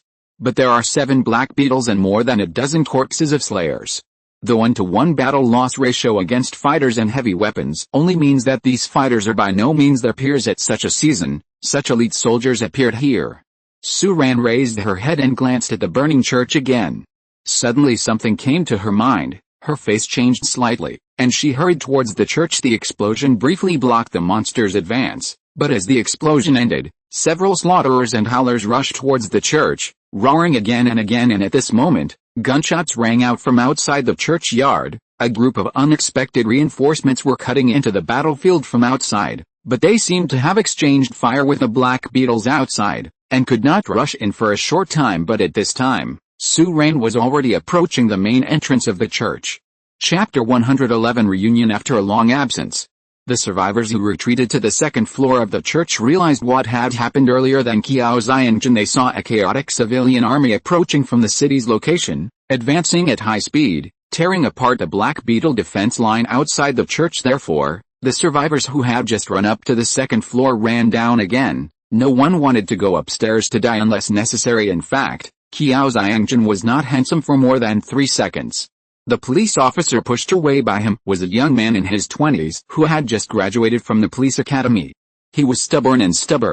He couldn't understand that Qiao Xiangjun died of pride. Taking advantage of Qiao Xiangjun's foolishness, he ran out of the corner and dragged Qiao Xiangjun to hide behind the bunker. In normal times, when such an inexperienced rookie police officer pounced on him, Qiao Xiangjun would be able to throw him to the ground with a casual twist of one hand, but now he lost a lot of blood, and his leg injury made him unable to stand still. The police officer only exerted a little force, and he fell backwards, and had to be led to hide in the wall behind him, and that young police officer saved Qiao Xiangjin's life at the next moment. A slayer screamed and slaughtered frantically from the front. It swept past the place where Qiao Xiangjin was standing just now, and with a strong inertia, it even hit the altar behind. If Qiao Xiangjin was still standing here just now, he might be dead by now, and the slaughterer quickly stabilized his figure, and his 8 saber legs were flying, and he was about to cover up and kill him here, but at this moment, the sharp howl of energy weapons sounded in the field. Flashes of light tore through the dusty church one after another, and pierced through the slaughterer one after another, leaving its body riddled with holes. The body was pressed against the wall under a strong force, and then, it was connected to the wall together. Being pierced through, that slaughterer was directly beaten into sieve. Hiss. In the church, the other 4 slayers who were advancing at high speed all stopped footsteps and turned around like lightning. Qiao Xiangjin also looked out in surprise. A figure is stepping on the jumping flames and rushing into the arena. The opponent adopted a tactic that top fighters like Qiao Xiangjin dared not use. In a small space, one shot at each person, directly cutting into the center of the 4 slayers. As we all know, a slaughterer has 8 sword legs, which roll up like a meat grinder. At close range, as long as a living person rubs against the edge, he will basically die. Even if you have combat experience, 2 punches can beat 4 hands. It is also impossible to play more than 8 hands. What's more, at this moment, among the 4 slaughterers in the field, 32 sword legs are flying. However, to Qiao Xiangjin's surprise, that person was not strangled by such a meat grinder on the spot. On the contrary, the other party was carrying out a one-sided massacre. The man has a special energy weapon in one hand, and a lightsaber in the other. His body is covered with defensive equipment that even Qiao Xiangjin has never heard of, which is strong enough to resist the slaughtherer's blade. That man is like cut into the arena like a god of killing. 3 times, 5 times and 2, directly beheaded all 4 slaughterers. Back and forth, it only took less than a few breaths. And these 4 slaughterers all became corpses on the ground when Su Ran came to Qiao Xiangjin. Qiao Xiangjin still opened his mouth slightly, and said in surprise, "You, who are you?" Su Ran showed a warm and peaceful smile. He lowered the muzzle of his gun, inserted the laser sword into the cracked white oak floor, stretched out his hand, and said, "I am Su Ran." At this moment, he looked at the embarrassed sniper in front of him, but what he read in his mind was something else. Cripple Joe. It's been a long time. That's right, Su Ran knows this person in the last life. Su Ran also had her own survivor team. Everyone came from all over the world, and because of various chances, they became companions and walked through the heaviest time in the last days together. Qiao Xiangjin was Su Ran's former partner. Su Ran had met him in Xinjiang City before, when Qiao Xiangjin had already limped one leg, hence the name Qiao Lame. He was the most reliable shooter and experienced fighter in the team, but he never speaking of his past. Su Ran only knew that he had served in the army's top special warfare team, and later because of a mission near Aodong, the troops were gone, and he survived by luck, but the people he protected in the mission were all. He died, and has never returned to the army since then. Therefore, just outside, seeing the terrifying battle-loss ratio, and then uniting with this land boundary, Su Ran suddenly thought of these things, and sure enough. Cripple Qiao, it's here. In the previous life, the former sniper died on the way to escape. In order to stop the Black Beetle, he brought a tank of gasoline and ignited a pool of golden wheat fields, and died as a victim. Su Ran will never forget that scene. The man sang a military song as if from the other side of the world, stood in the burning world and waved to him, with a smile on his face like a child looking for his playmate. It wasn't until today that Su Ran realized that Qiao Xiangjin was looking for the comrades who died here today. Sometimes, dying together is happier than living alone. The pride covered in blood and fire can only be baptized with blood and fire. Seeing him again, Su Ran really felt like a world away. For a person like him who has been struggling in the apocalypse for more than 3 years, his eyes were a little hot because the greatest opportunity in this world is to reunite after a long absence. Qiao Xiangjin looked at Su Ran, feeling a little dazed. He noticed some abnormal emotions in Su Ran's words, and asked, "We have known each other before?" "No." Su Ran smiled and held out her hand to him. "This is the first time we meet. I hope we can become friends, but I'm sorry, I'm still a step late." Qiao Xiangjin was slightly stunned. A flame scorched the wooden structure and crackled at this time. The unexpected reinforcements outside were also clearing their way. The leader was actually a rough woman with a resolute face and a somewhat burly body. She led people in from the outside and saw. I glanced at the field and said, "I am Su Yaoang, the captain of the 7th Mixed Guerrilla Team in Aodong City. I have received an order from Shangfang to come for reinforcements. How is your situation? The swarm of insects may come at any time. It is best to withdraw immediately from outside. Walk. Qiao Xiangjun glanced at Su Ran, then turned to Su Yaoyang and said, 19 of our 20 members died in battle. And the 7 who protected the target survived. According to the speed of Su Yaoyang and the others, when they came here, the slaughterers should have already reached the 2nd floor. Qiao Xiangjun and their targets should have already died, but Su Ran came a step earlier. Everything changed at this moment. Qiao Xiangjun and his 19 soldiers did not die in vain. The targets they protected with their lives all survived. Chapter 112 Captain Su. Su Yaoyang's mixed guerrilla brigade is really a mixed combat brigade. Weapons, and some people simply use a small pistol that is better than nothing. In this way, each person has only 1 or 2 pieces of equipment on average, not even 1 piece of bulletproof vest per person, and some people even use cotton padded jackets as protective clothing. It really feels like a guerrilla army in the anti-Japanese era, but they are superior in numbers. Wu Yangyang can have more than 150 people, and they can attack the remaining 7 or 8 Black Beetles outside. Although they paid a certain price, it is not difficult to win at this time. Everyone began to retreat urgently. Qiao Xiangjun was carried on a stretcher, and the group of survivors were escorted back under heavy protection like baby bumps, and Su Yaoyang is a woman with the same domineering personality and body shape. Although she is not a beautiful woman, nor does she have the S-shaped figure with protruding front and back.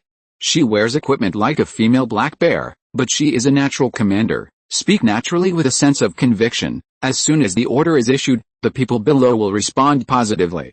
Therefore, although this group of people looks like a group of mobs, they are very strong in execution and action, and they retreat extremely fast.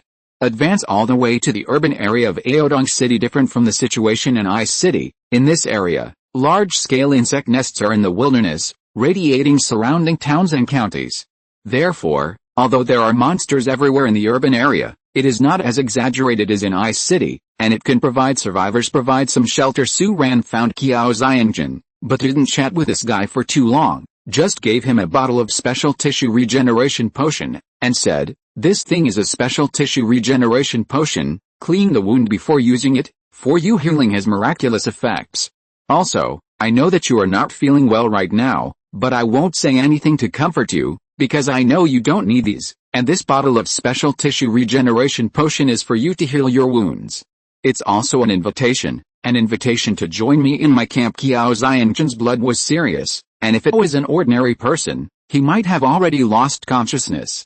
Even so, his consciousness was a little dazed, holding the special tissue regeneration potion handed over by Su Ran in his hand, but he couldn't react to Su Ran's words for a long time. What the hell does that mean? But Su Ran turned her head and walked forward. The team is advancing. Su Yaoyang took the initiative to find Su Ran. Her voice was just like her body shape. She seemed a little neutral, and asked tentatively, are you also an escort soldier? Su Ran noticed that there was a man standing beside Su Yaoyang.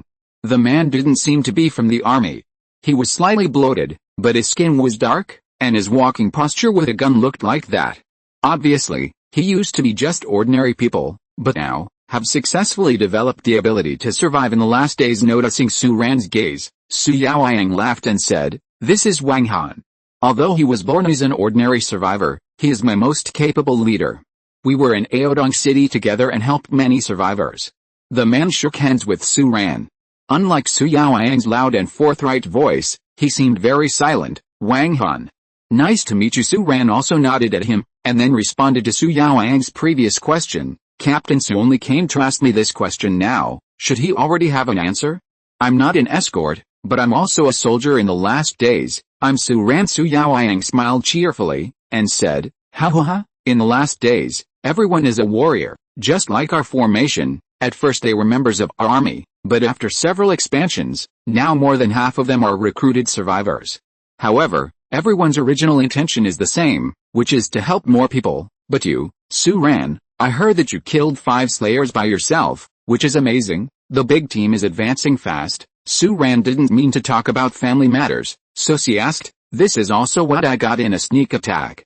How can I have those skills, Captain Su? Since you are from Aodong City, do you know the large what are the mines, where are they located, and what is the current situation? Although Su Ran picked up his old acquaintance Qiao Xiangjin here, he did not forget his purpose of approaching here in the first place. He's here for the mines. Su Yaoyang was also surprised when he heard the words, and said, "Why are you asking about this? Is the higher-ups going to pull mines again?" Hearing this sentence, "Did you come to pull a mine again?" Su Ran's heart skipped a beat, and he said, "What does this mean?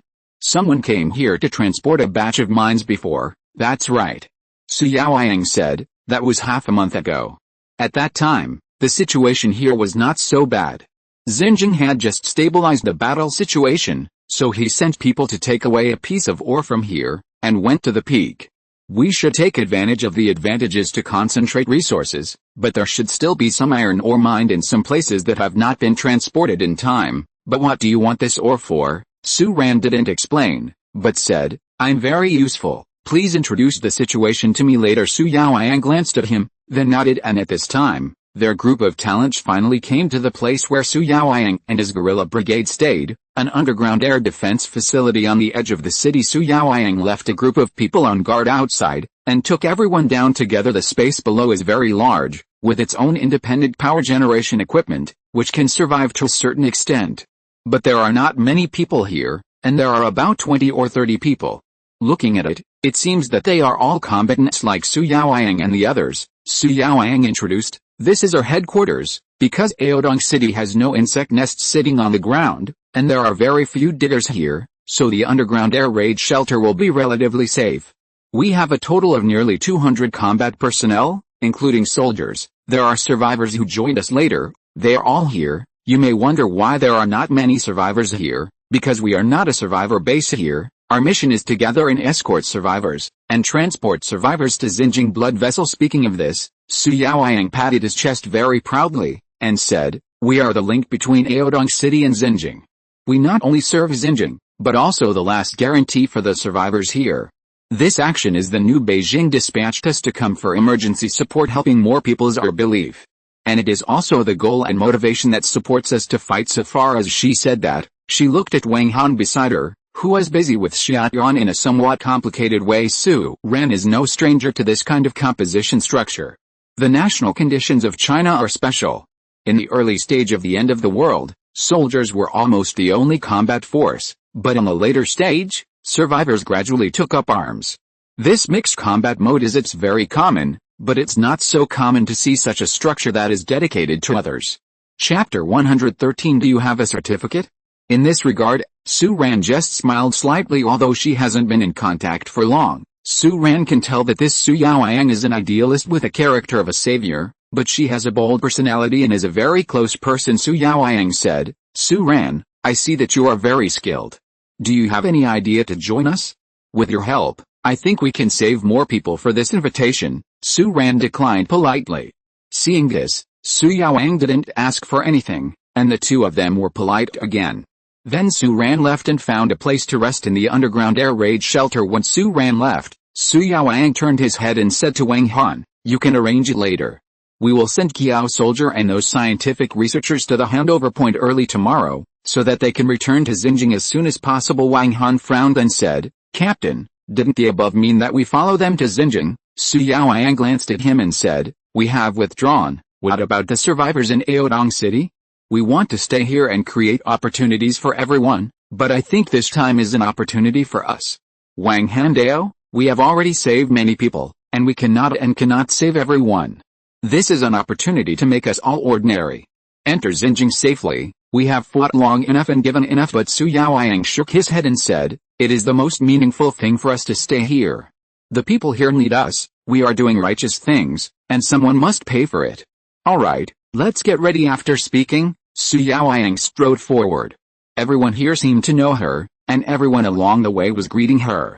The atmosphere in the air raid shelter was unprecedentedly harmonious, but looking at Su Yaoyang's back, Wang Han's face darkened, and he said in a low voice, "This is waiting to die? Do you think everyone wants to be a hero like you?" At the same moment, Su Ran was quietly approaching those scientific researchers. "The iron ore matter is not in a hurry. The bugs are only interested in a large amount of organic matter and special metal ores, and those iron ores can't escape." He wanted to take this opportunity to win over Qiao Xiangjin and find out what these researchers were doing. Su Ran was indeed a little curious. In this special season, The Xinjiang military specially sent a scientific research team into such a dangerous place, which must have a deep meaning. Moreover, if he hadn't acted in time, these experts might have died long ago. It is very reasonable for him to inquire. This group of scientific research experts were all about 30 or 40 years old, 5 men and 2 women, very hugging. When they saw Su Ran coming over, some people recognized that this was the person who had saved them in the church before, and they were very polite. But when Su Ran started to ask what they were going to do at the risk of going deep into the Changbei mountain area, these people were all silent, one by one, all showing secretive expressions. Someone asked, "Who are you? Why do you ask this?" Su Ran said flickeringly without changing his face, "I'm from the army." Su Ran, the leader of the 796th Brigade Armored Mixed Regiment. Those people looked at each other, and Section Chief Zhang, the most official among them, said, "Then do you have a certificate?" This question completely stumped Su Ran. Su Ran just wanted to say something like this: in this era, what's the use of certificates? Section Chief Zhang over there just shook his head and said, "That's not okay. The team leader is not high enough. Even if you have certificates, I will speak half a word to you." Su Ran, is this the end of the world? Su Ran feels that the section chief's rhetoric is almost the same as before the end of the world. The corner of Su Ran's mouth twitched a little, and he couldn't just rub all these researchers on the ground in order to satisfy his curiosity. He could only give up resentfully, and went to the corner honestly. But at this time, Su Yaoyang took the initiative to find him. She took the initiative to arrange a single room for Su Ran, and enthusiastically pointed out to him the location of the mining area in Aodong City. Su Ran glanced at the map, and frowned, because now his location is in the east of the city, and the location of the mining area is simply in the west of the city, which is diagonal to him.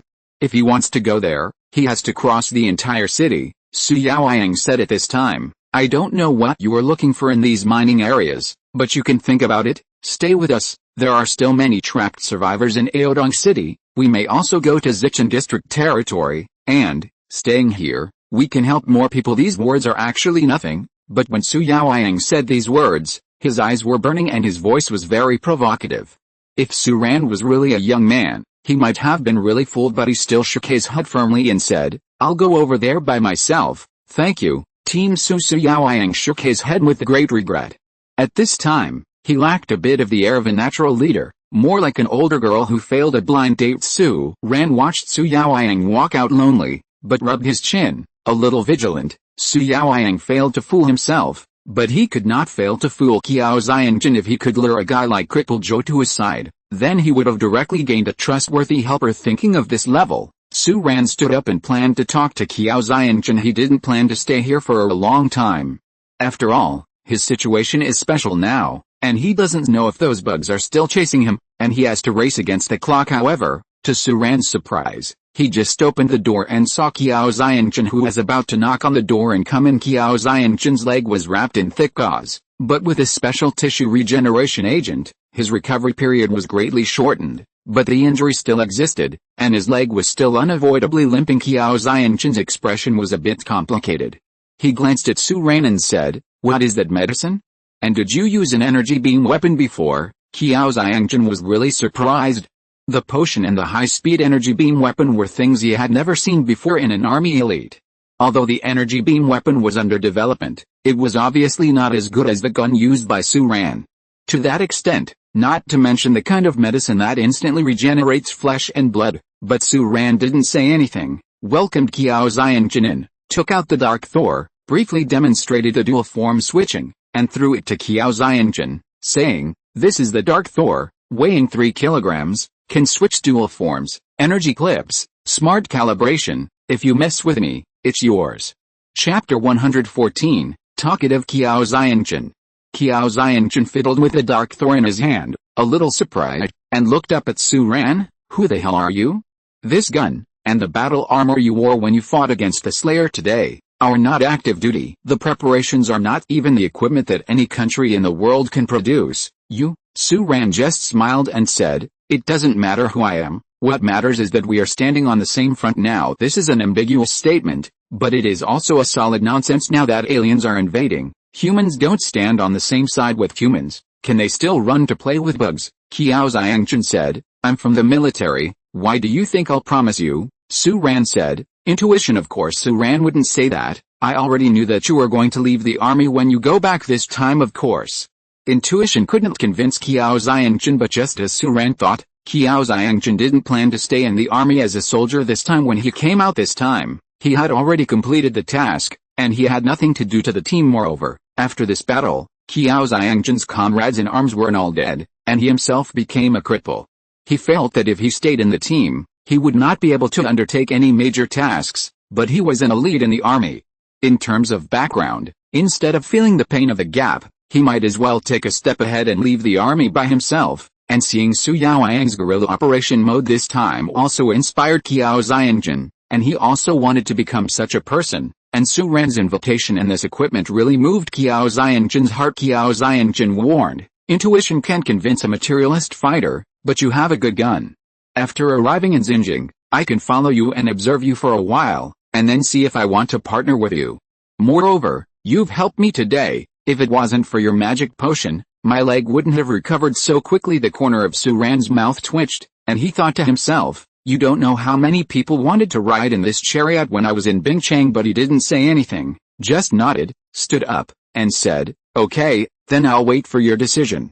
I just heard from Captain Su that we will arrange for you to go to Xinjiang tomorrow, and Xinjiang, my destination. With that said, Su Ran walked side by side with Qiao Xiangjun. Qiao Xiangjun noticed that Su Ran was going out too, and was a little surprised. It's getting dark outside, it's the most dangerous time, you still want to go out? Su Ran nodded, I have something to do before leaving tomorrow. Qiao Xiangjun frowned, what are you going to do?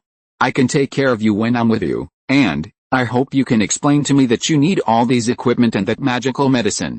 Where did you get the black technology from? Su Ran didn't say anything, just walked forward. He thought to himself, you can follow me, and I will give you a ideological education, but if you want to know where my equipment comes from, you probably have to guess. Su Ran went out so late. Of course she was heading for the iron mine. Although a batch of iron ore in Aodong City has been taken away by Xinjiang, it is absolutely impossible to take away all the ore in batches under the circumstances of the end of the world.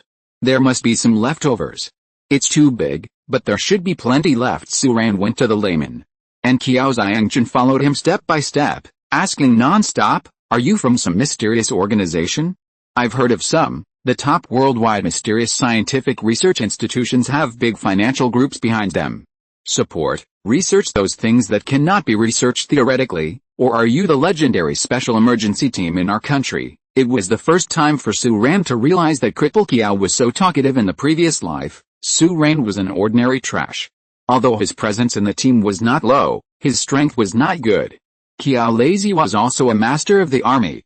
In their team, they had always been cold and powerful, exist in form ruthless, quiet, big brother. This is his ideal label in Su Ran's mind, but at this time, Qiao Xiangjun, who was following behind him, looked like a baby with problems.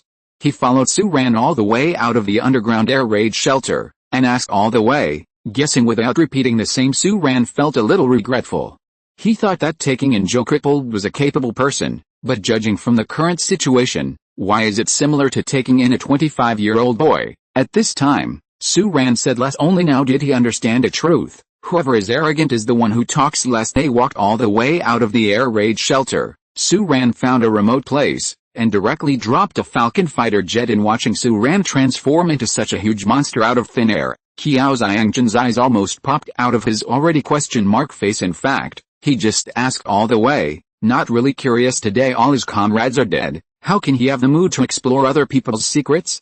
He just wanted to use this method to distract himself from his emotions until this moment, when Su Ran conjured up a small flying machine on the spot. Qiao Xiangjun was really shocked, and said rudely, damn it, this, are you the kind of space capsule in Dragon Ball?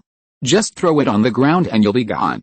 The kind that releases the aircraft and tanks inside. How did you do it? Su Ran glanced at him and said, are you curious?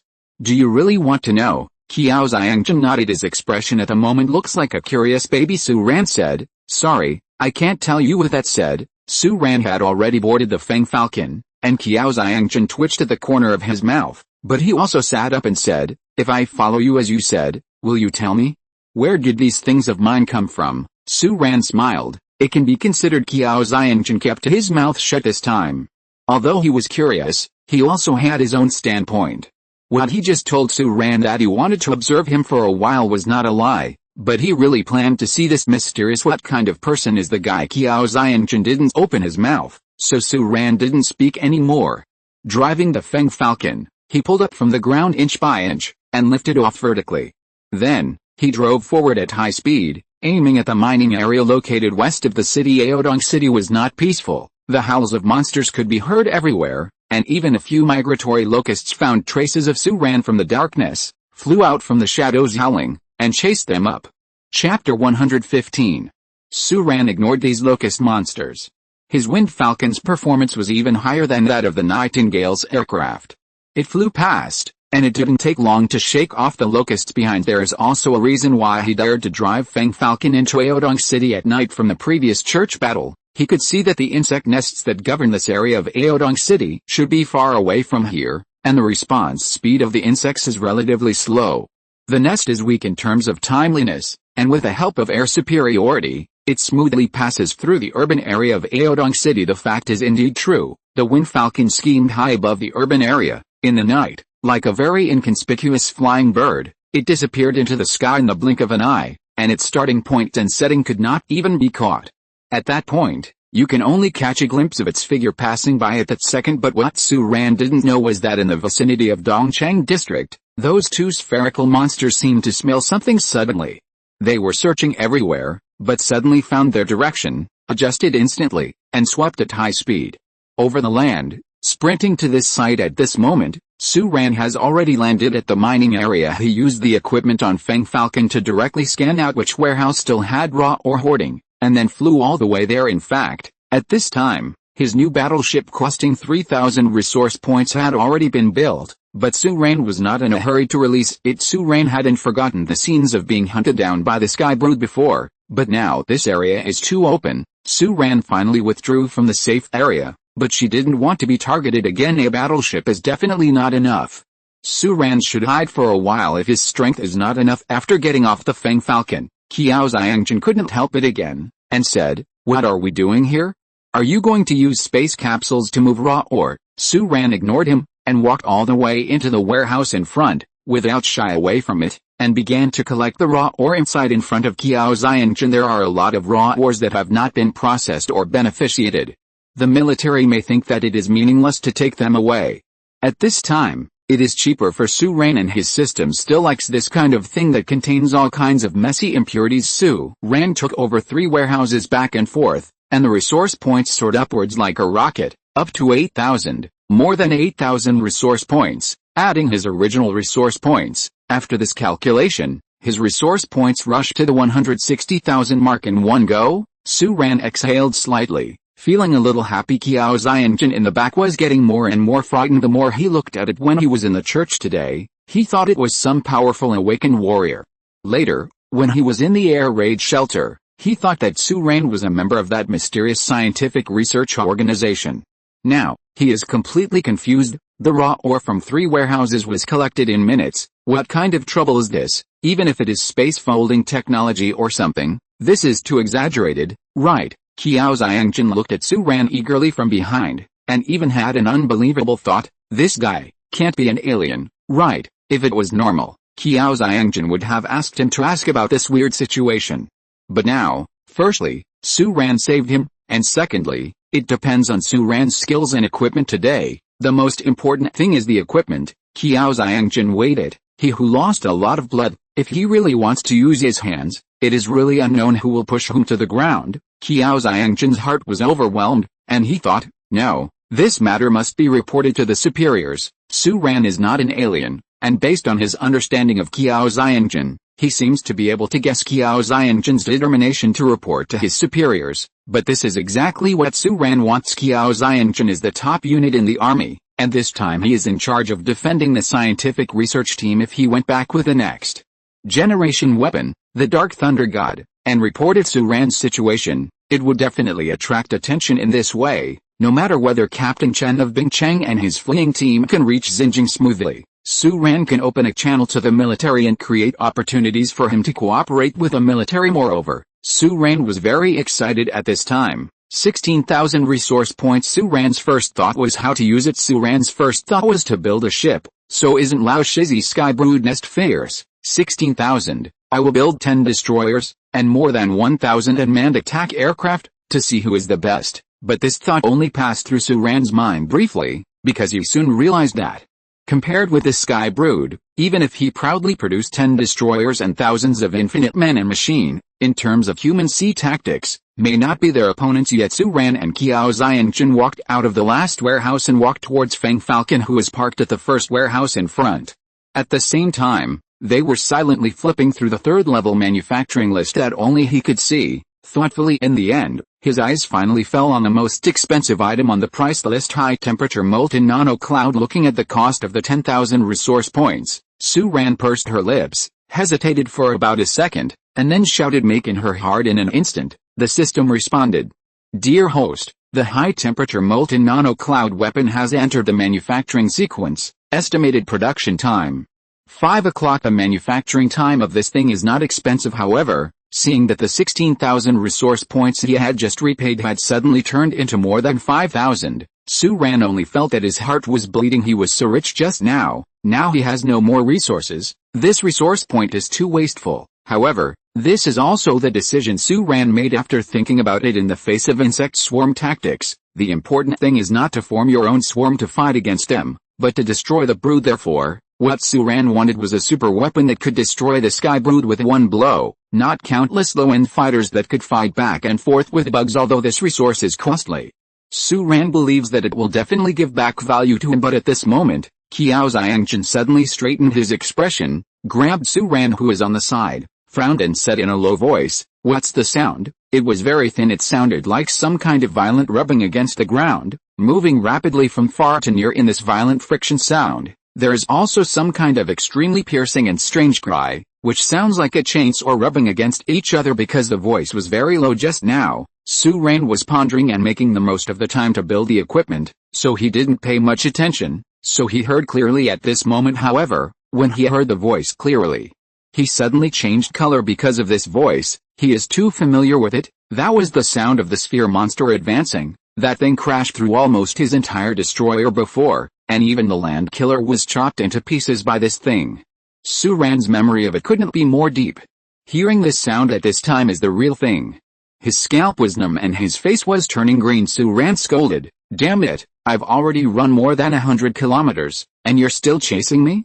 It's really haunting. However, behind these complaints, Su Ran felt cold in his heart. The destroyer has crashed, and these two things can still be found all the way. What does this mean? If you're listening to this novel on a channel other than Fanfic World, it means they downloaded and uploaded it without effort. We cordially invite you to visit our channel, Mundo Fanfic Novelis. There you'll find the original version of this story, and you can explore many other novels of various genres. We're waiting for you to immerse yourself in a world of incredible novels. Chapter 116, Onslaught. Before Qiao Xiangjun realized what was going on, Su Ran immediately pulled her back and hid in the shadow of the first warehouse. Judging from Su Ran's tone, some kind of monster should be chasing him, but why didn't he rush to that weird flying machine that was close at hand, instead of hiding nearby? This thought flashed through the sniper's mind, and the next moment, he knew the answer to the question. Almost a moment they hid, two sphere monsters that had never been seen roared out of an abandoned empty warehouse on their side. A string of flying sparks rushed into the arena, wandering through the arena at high speed, turning away all equipment and obstacles along the way. If Su Ran hadn't taken him to hide in time just now, they would have rushed to the front of the aircraft at this time, and before they could do anything, the aircraft was crashed together. What the hell is this? Qiao Xiangjun had never seen this kind of spherical monster. Su Ran was holding her breath. Those two sphere monsters are destroying everywhere, but they are not erratic and blindly circling. They are searching, like hounds. They sniff while walking, but their behavior is too exaggerated, so it is easy for people to overlook the logic of their actions. Su Ran is not a fool. The other party can chase all the way here. He also guessed that this thing has the ability to search. This is definitely the toughest category of stuff to deal with: fast speed, strong lethality, strong defense. Su Ran couldn't help but wailed in her heart, "Pete, these things have chased such a long distance. Where does their energy come from? Does it depend on photosynthesis?" It's all about complaining. Under such circumstances, Su Ran also knew that these spherical monsters would not tell him the reason why they were so tireless, and they couldn't hide for too long. Action must be taken as soon as possible. Su-Ran's gaze sank slightly, fearing that the two spherical monsters would be alarmed in advance. So he kept silent and made a series of tactical gestures to Qiao Xiangjun, meaning to cooperate with me and lead the two monsters away first. Qiao Xiangjun understood it all at once, and couldn't help but look at Su-Ran in surprise. These gestures were very professional, and Su-Ran was indeed orthodox trained. If Su-Ran knew what Qiao Xiangjun was thinking at this time, she would probably laugh it off, because these gestures were given to him by Qiao Xiangjun in the previous life, and after using them more times, they gradually became standard. After a brief exchange between the two, they acted quickly. In fact, those irrelevant complaints were not Su-Ran's real questions. What he was really terrified of was that after the destroyer crashed, these two things could still be found, which proved that the bugs should have locked in. However, he has been in the destroyer all the time. Even if the three sphere monsters invaded the destroyer at that time, he had never met Su-Ran. When they were closest to Su-Ran, they were at least 20 meters away in a straight line. Do you find yourself by smell? If so, they probably also targeted Li Yilin and the others who were in the destroyer before being thrown out by Su-Ran. Is it possible for the third sphere monster that disappeared at this time to chase and kill Li Yilin? All kinds of thoughts flashed through Su-Ran's mind, and in an instant, he jumped out of his position and started firing at the two sphere monsters at will, using a semi-automatic rifle.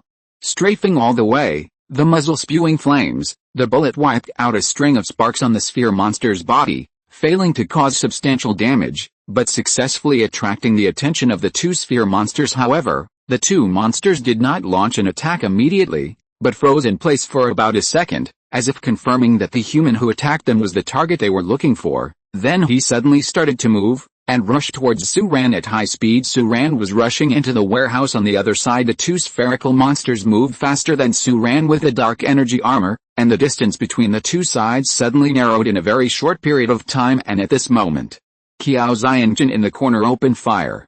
Although he was a little funny today, his own strength will not change. Although the dark side Thor is just getting started, his marksmanship is quite accurate, ruthless. The power of the Dark Thunder God is enormous. The energy beam carries high temperature and amazing power.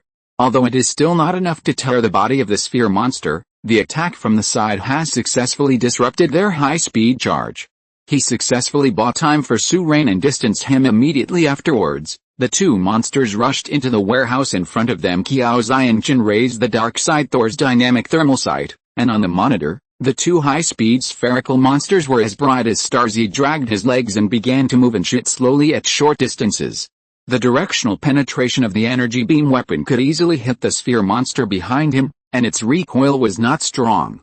For Qiao Xiangjun, who is ill today in terms of use, it is very handy. After firing, Qiao Xiangjun was also terrified.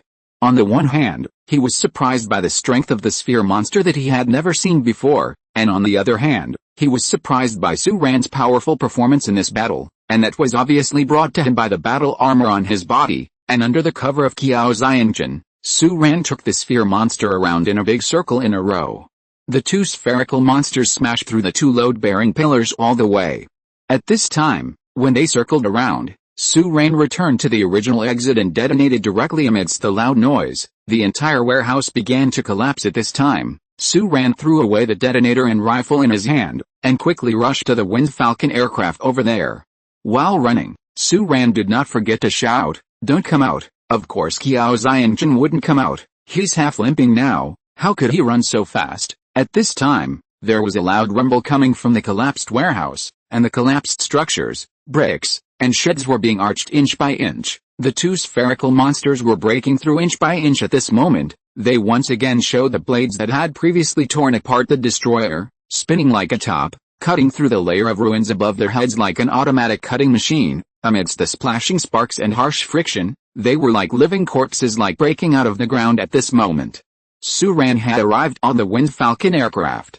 Chapter 117. Su-Ran and number 039, Careful Thoughts.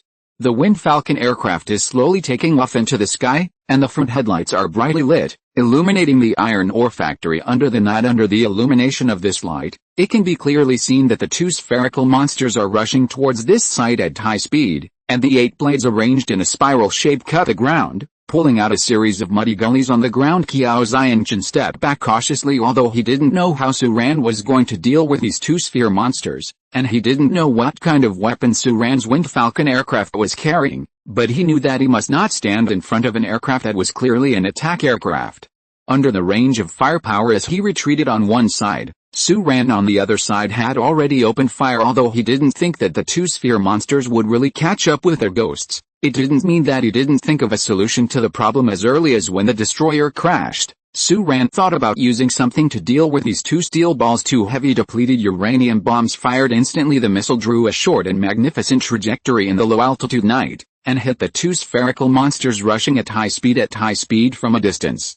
The two sphere monsters rushing up at high speed seemed to be equipped with these two missiles. This is Su Ran's gift to them for pursuing him so passionately. These two gifts instantly tore their hard outer carapaces, and the rolling sharp blades failed to cut through the missiles rushing at high speed, but were destroyed by their own deconstruction, allowing the depleted uranium bombs to crash into its body. Under the huge impact force, the uranium contained in the projectile burned violently, reaching a terrifying high temperature of 6,000 degrees in an instant, setting off a scorching death carnival. The warehouse area of the iron ore factory is full of two grand fireworks and some are depleted uranium bomb. Qiao Xiangjun's face changed suddenly, and he retreated anxiously.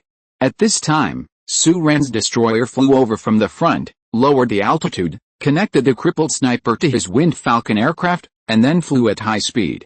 Get out of this area. Looking to both sides from this angle, one can see shadows in the distant sky through the light of the fire, and there are a large number of migratory locusts coming here. When the sphere monster found Su Ran, it alarmed a large number of war insects. Su Ran really didn't want to admit it, but what he had to admit was that he had become the top priority target of the bugs, as if he had suddenly become as important as the head of state. As for Qiao Xiangjun, his expression was ugly, and he said, "If I get sick, you will be the first one to take responsibility." The corner of Su Ran's mouth twitched, and said, "Don't worry, I promise you a long life." Su Ran was not exaggerating.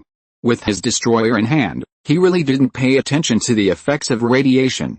This is why he used depleted uranium bombs at such a distance so recklessly with his system in hand. Don't panic. This feeling is the same as the difference between when you skip class and go home to play games, and when the teacher gives you a holiday and asks you to go home and play games. Of course, this metaphor was ridiculous and absurd, and it only flashed in Su Ran's mind.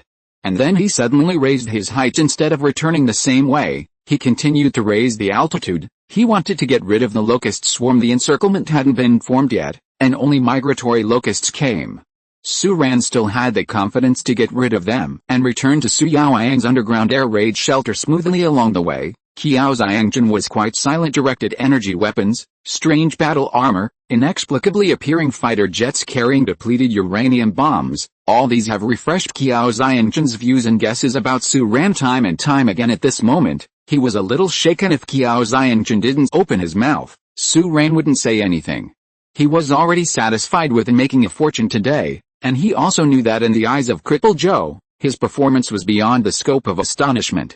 It was a bit incomprehensible, and it would be okay to give him a little time to digest. At this step in the development of the matter, Su Ran will no longer deliberately hide anything. He holds all kinds of warships and fighter jets, and all kinds of top weapons. In the last days, although he doesn't have a team he feels loyal to, but now he already has an army. Before the end of the world, there may still be someone who can rule him, but in the current situation, with a force in his hands, he seems to be one of the most powerful forces in the three eastern provinces. There is no need to hide anything, and others if you want to find out something, unless Su Ran speaks up, other people's thoughts can only be guesses. After being silent for a while, Su Ran asked, "Let me ask you about one thing. You brought those scientific researchers all the way here, and took such a big risk. What is it for?" This time, Qiao Xiangjun remained silent. Su Ran just asked casually, and didn't have much hope at all. After all, Qiao Xiangjun knew that this guy was born in the army, and he was the kind of person who could stick to the word of keeping his mouth shut to the end. It took a lot of time to get rid of the migratory locusts, and it took Su Ran about an hour before returning to Su Yaoyang's underground air raid shelter. When I came back, it was already late at night, and Su Yaoyang was still organizing people to prepare for tomorrow's escort mission. Seeing Su Ran and the others coming back, he couldn't help saying, "There was an explosion in Zicheng district just now. Are you alright?" When she said these words, the eyes of this domineering female soldier kept falling on Su Ran. Obviously, there was some deep meaning in these words. Su Ran smiled slightly and said, "Thank you Captain Su for showing me the way." Su Yaoyang said, "Aren't you going to say anything more?" Su Ran shook her head. "It doesn't make any sense whether I say it or not." Su Yaoyang took a deep look at Su Ran, but didn't ask any further questions, but said, "But this is a good thing." According to our scouts report, the explosion in Zichan district attracted a large number of black beetles and migratory locusts.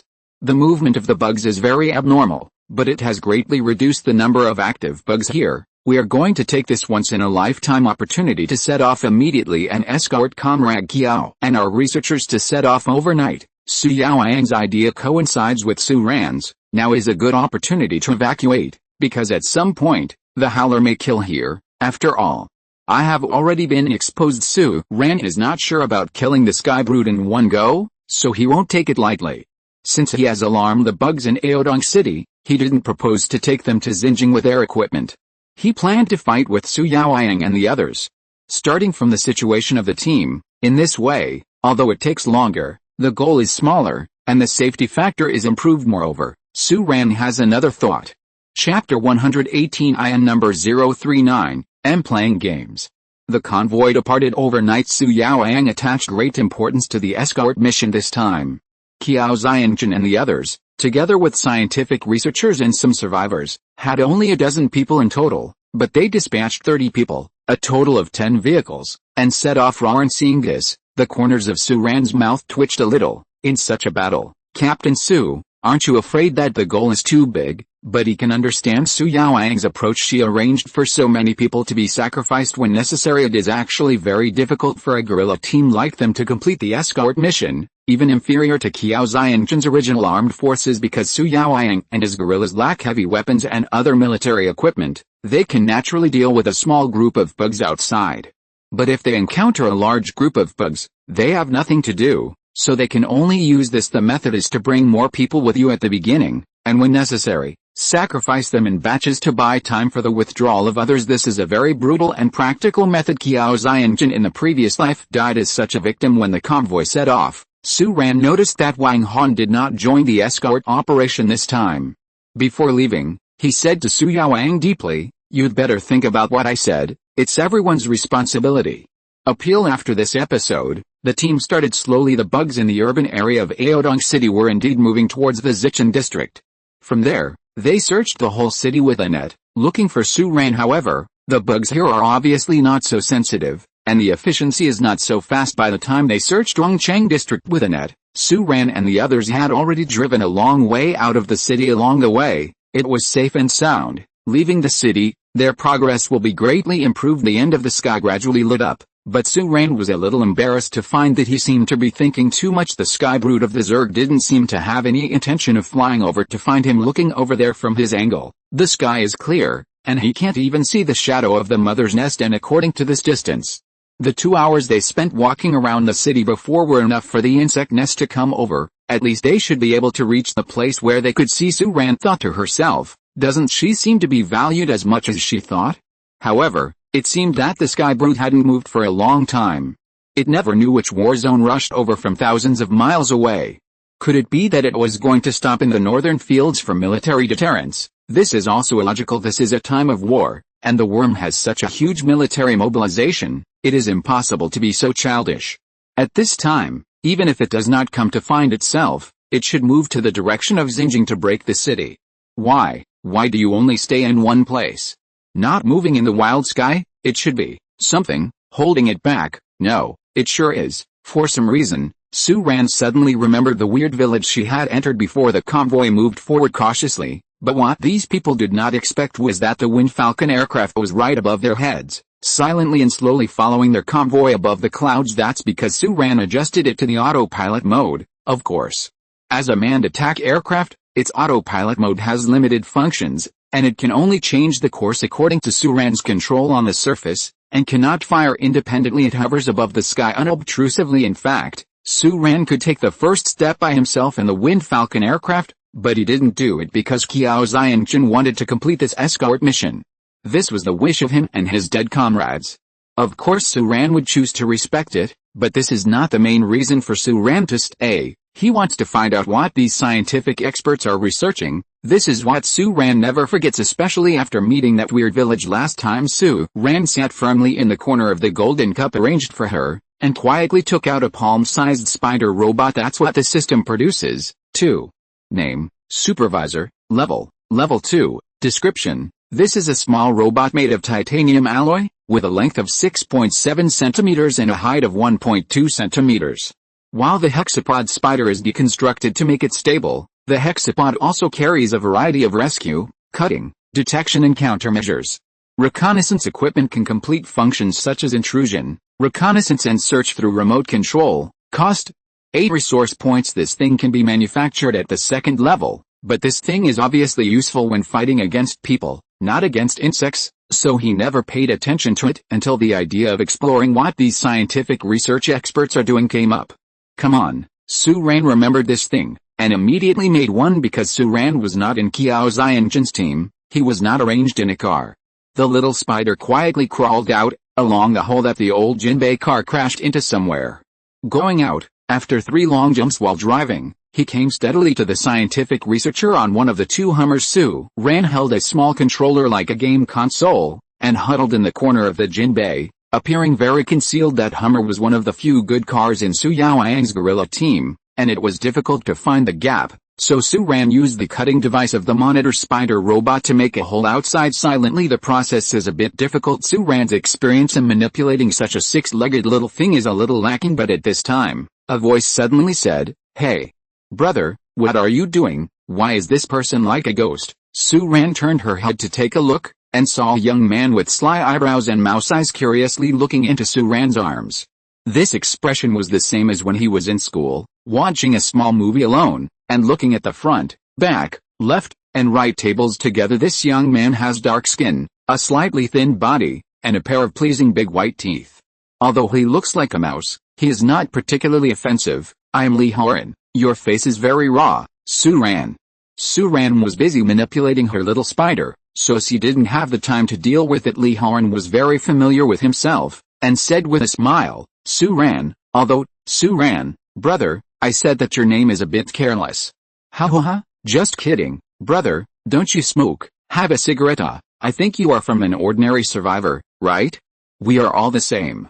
You and I have a few words. In case you encounter a monster, it will be difficult to talk about whoever dies at that time, what to say. What have you been doing all this time? Look at your small screen. This is..." "Yes, I'm playing a game," Su Ran replied without raising her head. Chapter 119: The Test of Changbei Mountain. The supervisor robot cut a small hole in the rear door of the Hummer, and got into the car body like a mouse rushing to the dining table to steal food under Su Ran's control. It deftly rummaged through the many sundries in the trunk. Here are all the belongings of the researchers who took the car. There are a few simple clothes, all kinds of weird mechanical equipment, some documents neatly placed in folders, and even a small box provided by Su Yaoyang under the drastic changes caused by the Zerg invasion. Although these materials have a high level of confidentiality, they are actually very loosely guarded. Who would have thought that someone would specially send a robot to explore these research materials? Su Ran's spider robot rummaged through it, but Li Horan, the guerrilla escort who was also a Jinbei passenger, was quite familiar with him. Hearing that Su Ran was playing a game, his eyes became brighter. "Two eyes, but unfortunately, the light is dim, and the Hummer's car is also bumping, and the distance is far away."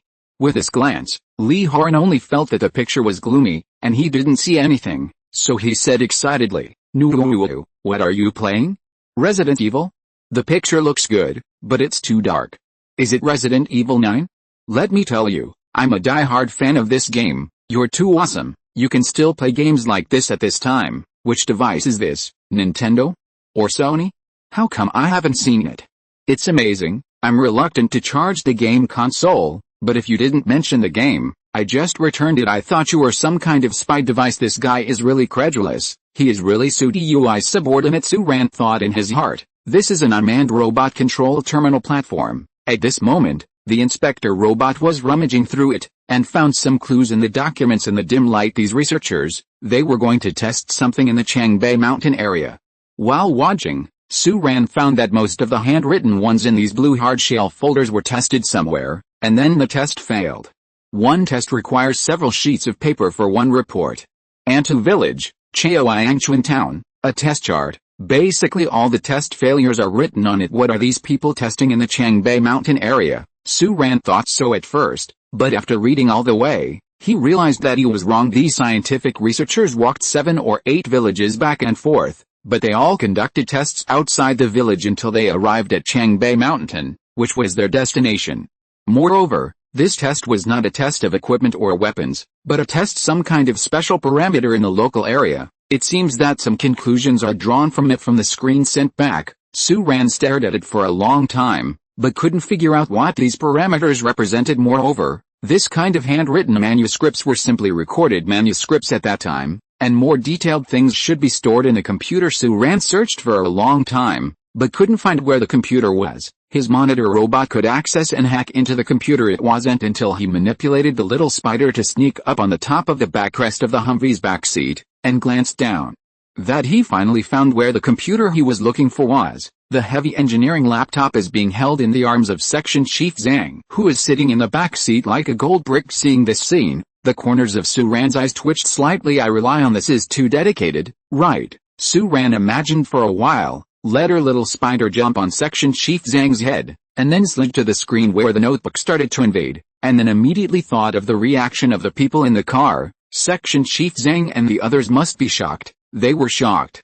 Qiao Xiangjun, who sat in the front row and was determined to complete the last mission of his military career, would definitely jump up like a rabbit whose nest had been burned. Su Ran could only withdraw her supervisor robot gradually. In depression, his little spider was still too big. He is a bit regretful. His system can't build nano-robots, otherwise at this time, a bunch of nano-level intruders will be thrown out, who will find out what he is doing. However, the wretched and sneaky method failed, and Su Ran was not too disappointed.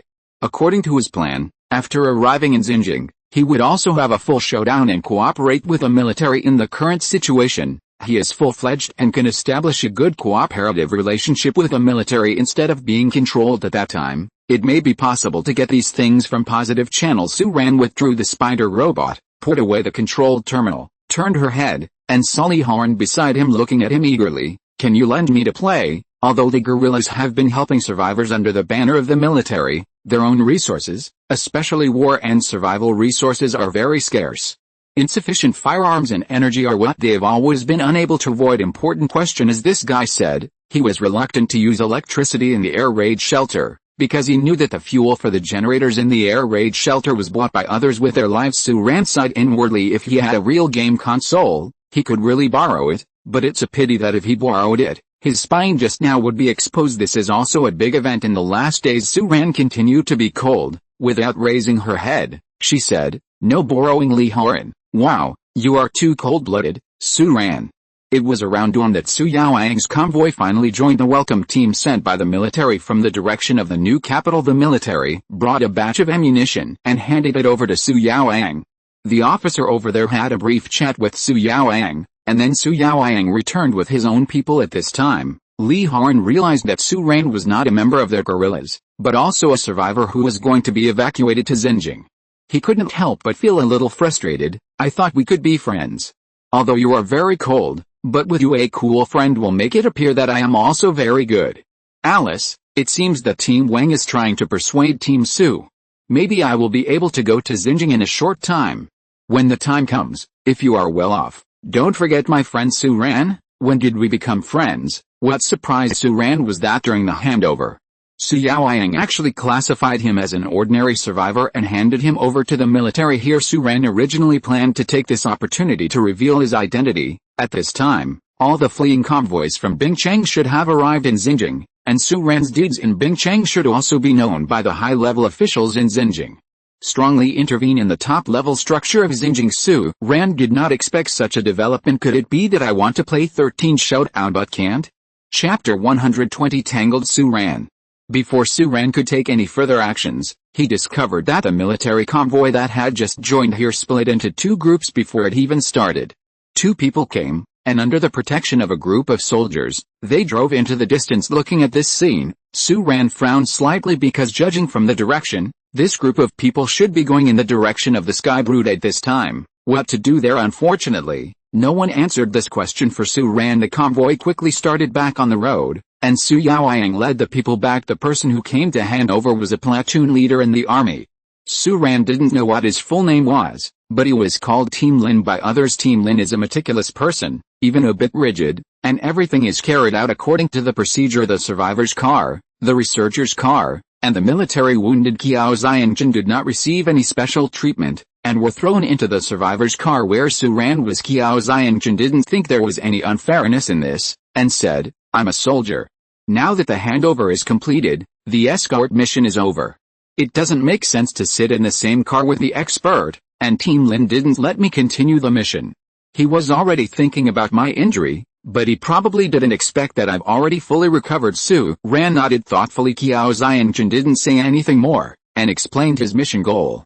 He seemed to have put down a big rock in his heart, and sat in the corner, silent, as if the crippled Zhou Su-ran really knew. The convoy moved forward slowly, and the journey was surprisingly safe and sound, without encountering a black beetle or even a locust along the way. The bugs that were supposed to spread their nets in the wilderness seemed to have disappeared. Not a single one was to be seen. Su-ran always felt that there seemed to be a big event somewhere, but now he was only in a corner of the changing situation, and he could only glimpse a clue, but had no way of knowing the overall situation at this moment. The situation has completely begun to change. Su-ran's eyes are heavy, and now he has a lot of things to deal with.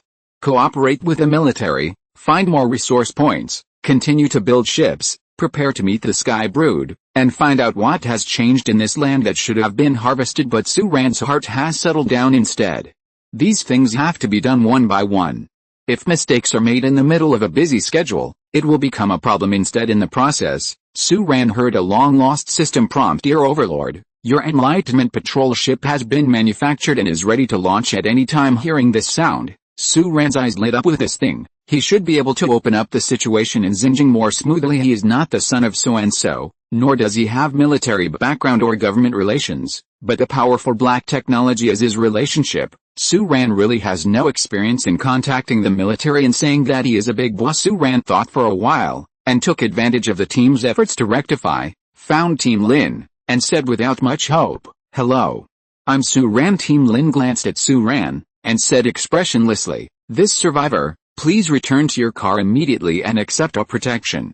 Don't engage in any meaningless dangerous behavior, and don't try to talk to anyone. Speak to the military.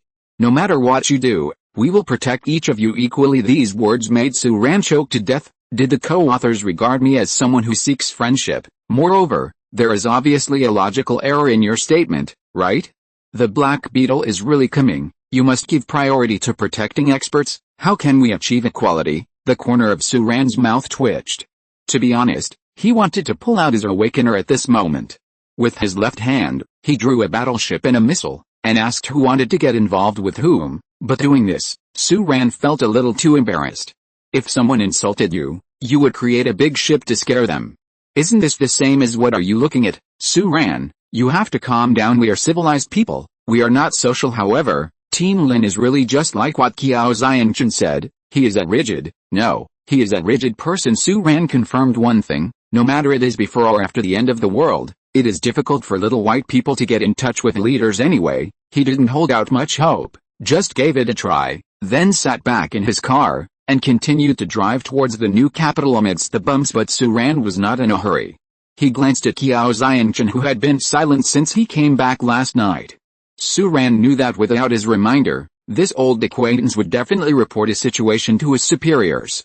The level, and the dark thought that Su-ran deliberately gave him, should easily attract attention. When the time comes, someone will naturally come to him. Su-ran, and before that, I just took advantage of this time difference to do some things of my own in the new capital. For example, before starting a cooperative relationship with the military, recruit troops first. There are many acquaintances of Su-ran in the new capital. The convoy was moving forward, and Su-ran was thinking about several calculations in his mind. In the process, Su-ran received a lot of reminders that the manufacture of things had been completed, and the high-temperature molten nano-cloud weapon had also been completed. Just in this silence, the amount of ammunition in Su-ran's hands almost went up to another level. As long as he wants to, he can immediately launch a group of sky formations with the Awakener as the core and carrying a large number of weapons. The ordinary monsters will run away when they see him. However, it seems that I collapsed at the first step of contacting the military. Of course, Su-ran is not worried either. It is only a matter of time and method for him to cooperate with the military. Xinjiang is already far away, and he is not in a hurry to open up the situation at this moment. While thinking, Su Ran dug out her own list of manufacturing, and her eyes fell on it. Name: Primary Dark Energy Excitation Drug Unit Level 3 Description: This is an extremely advanced drug for stimulating biological potential, which allows conventional creatures without the ability to perceive dark energy to have the ability to perceive dark energy. 3 tubes are an enlightenment course of treatment, and 1 course of treatment allows the drug user to obtain primary dark energy manipulation. Cost: 5,000 resource points. Are you going to try to build something like this? Compared with powerful black technology, the control of dark energy is undoubtedly much weaker. And the investment is not small, but strengthening yourself is also very important. Su Ran stared straight at the cost description of the 5,000 resource points, and fell into a long silence. Chapter 121 New Capital City. The car was traveling on a dirt road in the wilderness, and it was slightly bumpy. Su Ran's thoughts drifted to a farther place, and it took a long time to retract her thoughts before building high-temperature molten nano-cloud weapons. The resource points that Su Ran had just accumulated plummeted again, and there were only more than 5,000 resources left. His original plan was to build a fleet of steel fleets across the sky, but after thinking about it, Su Ran's little selfishness still prevailed. Moreover, the more he thought about it, the more he felt that the path of dark energy evolution was not easy. Su Ran grit her teeth and stomped her feet and started manufacturing directly. The payment of 5,000 resource points directly brought the primary dark energy stimulating drug unit into the manufacturing process. With his current resource points, a course of dark energy stimulating medicine can't be made yet, but it's okay to make one first to see the effect. It's just that after spending this sum, Su Ran glanced at his watch, feeling a little pain in his heart. Resource points: 532 points go back to before liberation, and the manufacturing time of this primary dark energy stimulating drug unit is also surprisingly long. It takes 30 hours to manufacture a small drug anyway. The money was spent, but Su Ran was not in a hurry anymore.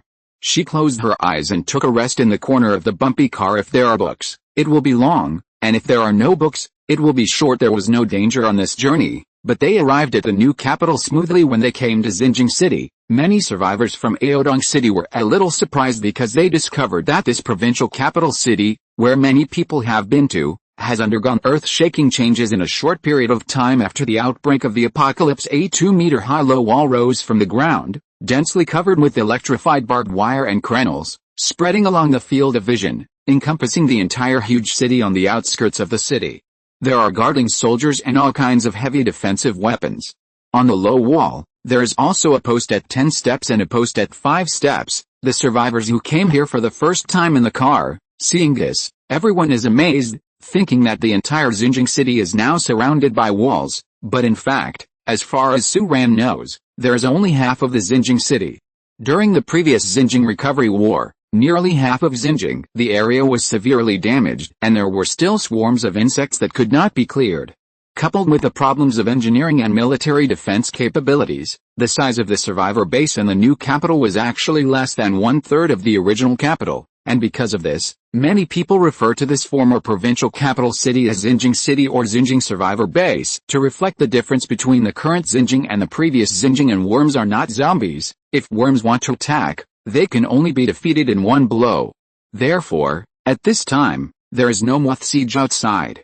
Although the atmosphere inside and outside the new capital is dignified, not a single moth can be seen. However, the Xinjiang survivor base surrounded by low walls really has the feeling of an isolated city in the last days. In fact, this kind of low wall is not as effective as against humans. Their function is to buffer and block. Once the insect swarm really strikes, the low wall and the grid will serve as the first buffer line of defense, greatly releasing slows the speed at which the swarm advances. And on the low wall that surrounds the whole city, there are several passages in and out of the city.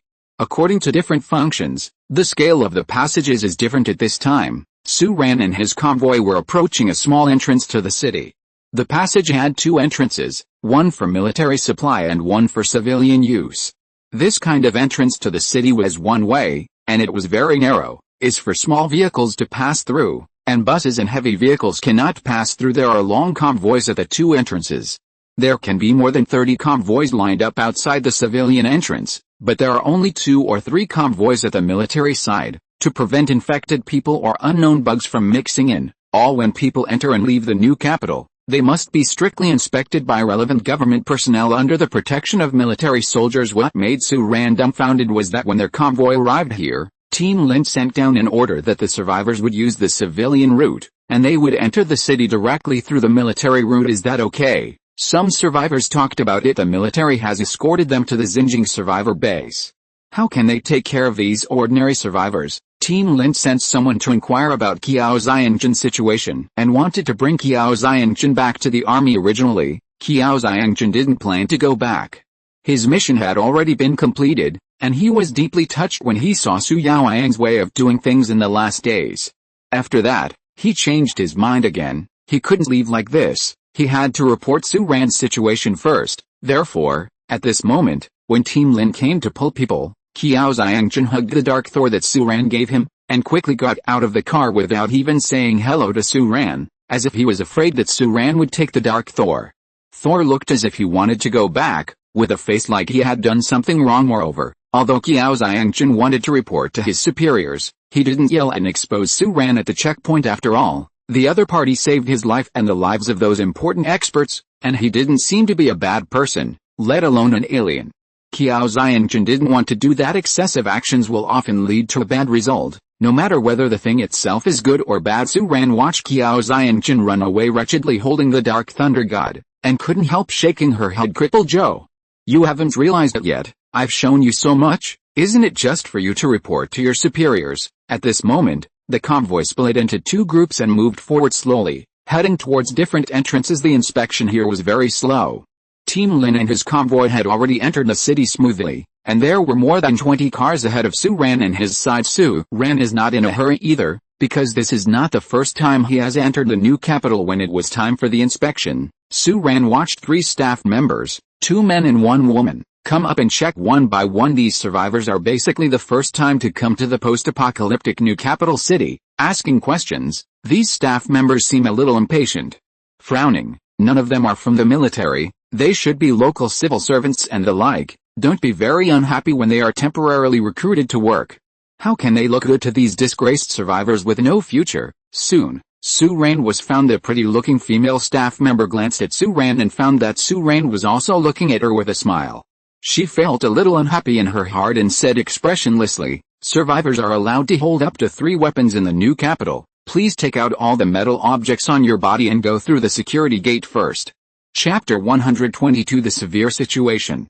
After the female staff member finished talking about the routine with a blank expression, she saw Su Ran show him the watch and said, "I only have this watch on me. This is real." Before that, Su Ran had put all the other weapons on her body into the space of her watch. He originally wanted to brainstorm here to attract the attention of the military, but after thinking about it for a while, he realized that this method was simply not feasible in the current situation. It can be seen from Team Lin's reaction that it is almost impossible for Su Ran, an ordinary person, to want to see the high-level officials in the new capital.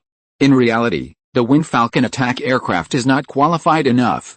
If you want to attract the attention of the high-level officials in the new capital in an instant, you must come up with something of the order of a destroyer. But now Su Ran doesn't dare to rashly reveal the huge monster. It's because he is afraid of attracting the Sky Mother Nest. That's not a joke. If he fails to win the battle, if he attracts the Sky Mother Nest, Xinjiang will be buried with Su Ran. That's all considered. If the battle is won, the battle over Xinjiang city will also destroy half of the city, and how many innocent people will die in vain. Although the Sky Brood seemed to be held back by something, through this time, Su Ran thoroughly understood the determination of this group of bugs to absolutely carry out the idea of annihilating suspected alien creatures. Who knows what's going on in the Sky Brood now? Therefore, Su Ran has no doubt that as long as a suspected space battleship is lifted into the sky, the Sky Brood will definitely turn its guns to annihilate him. Su Ran can't afford this risk yet. His system has already reached level 3, and he has arrived in the new capital again, and he doesn't want to fight unprepared. The Sky Brood has been held back by something.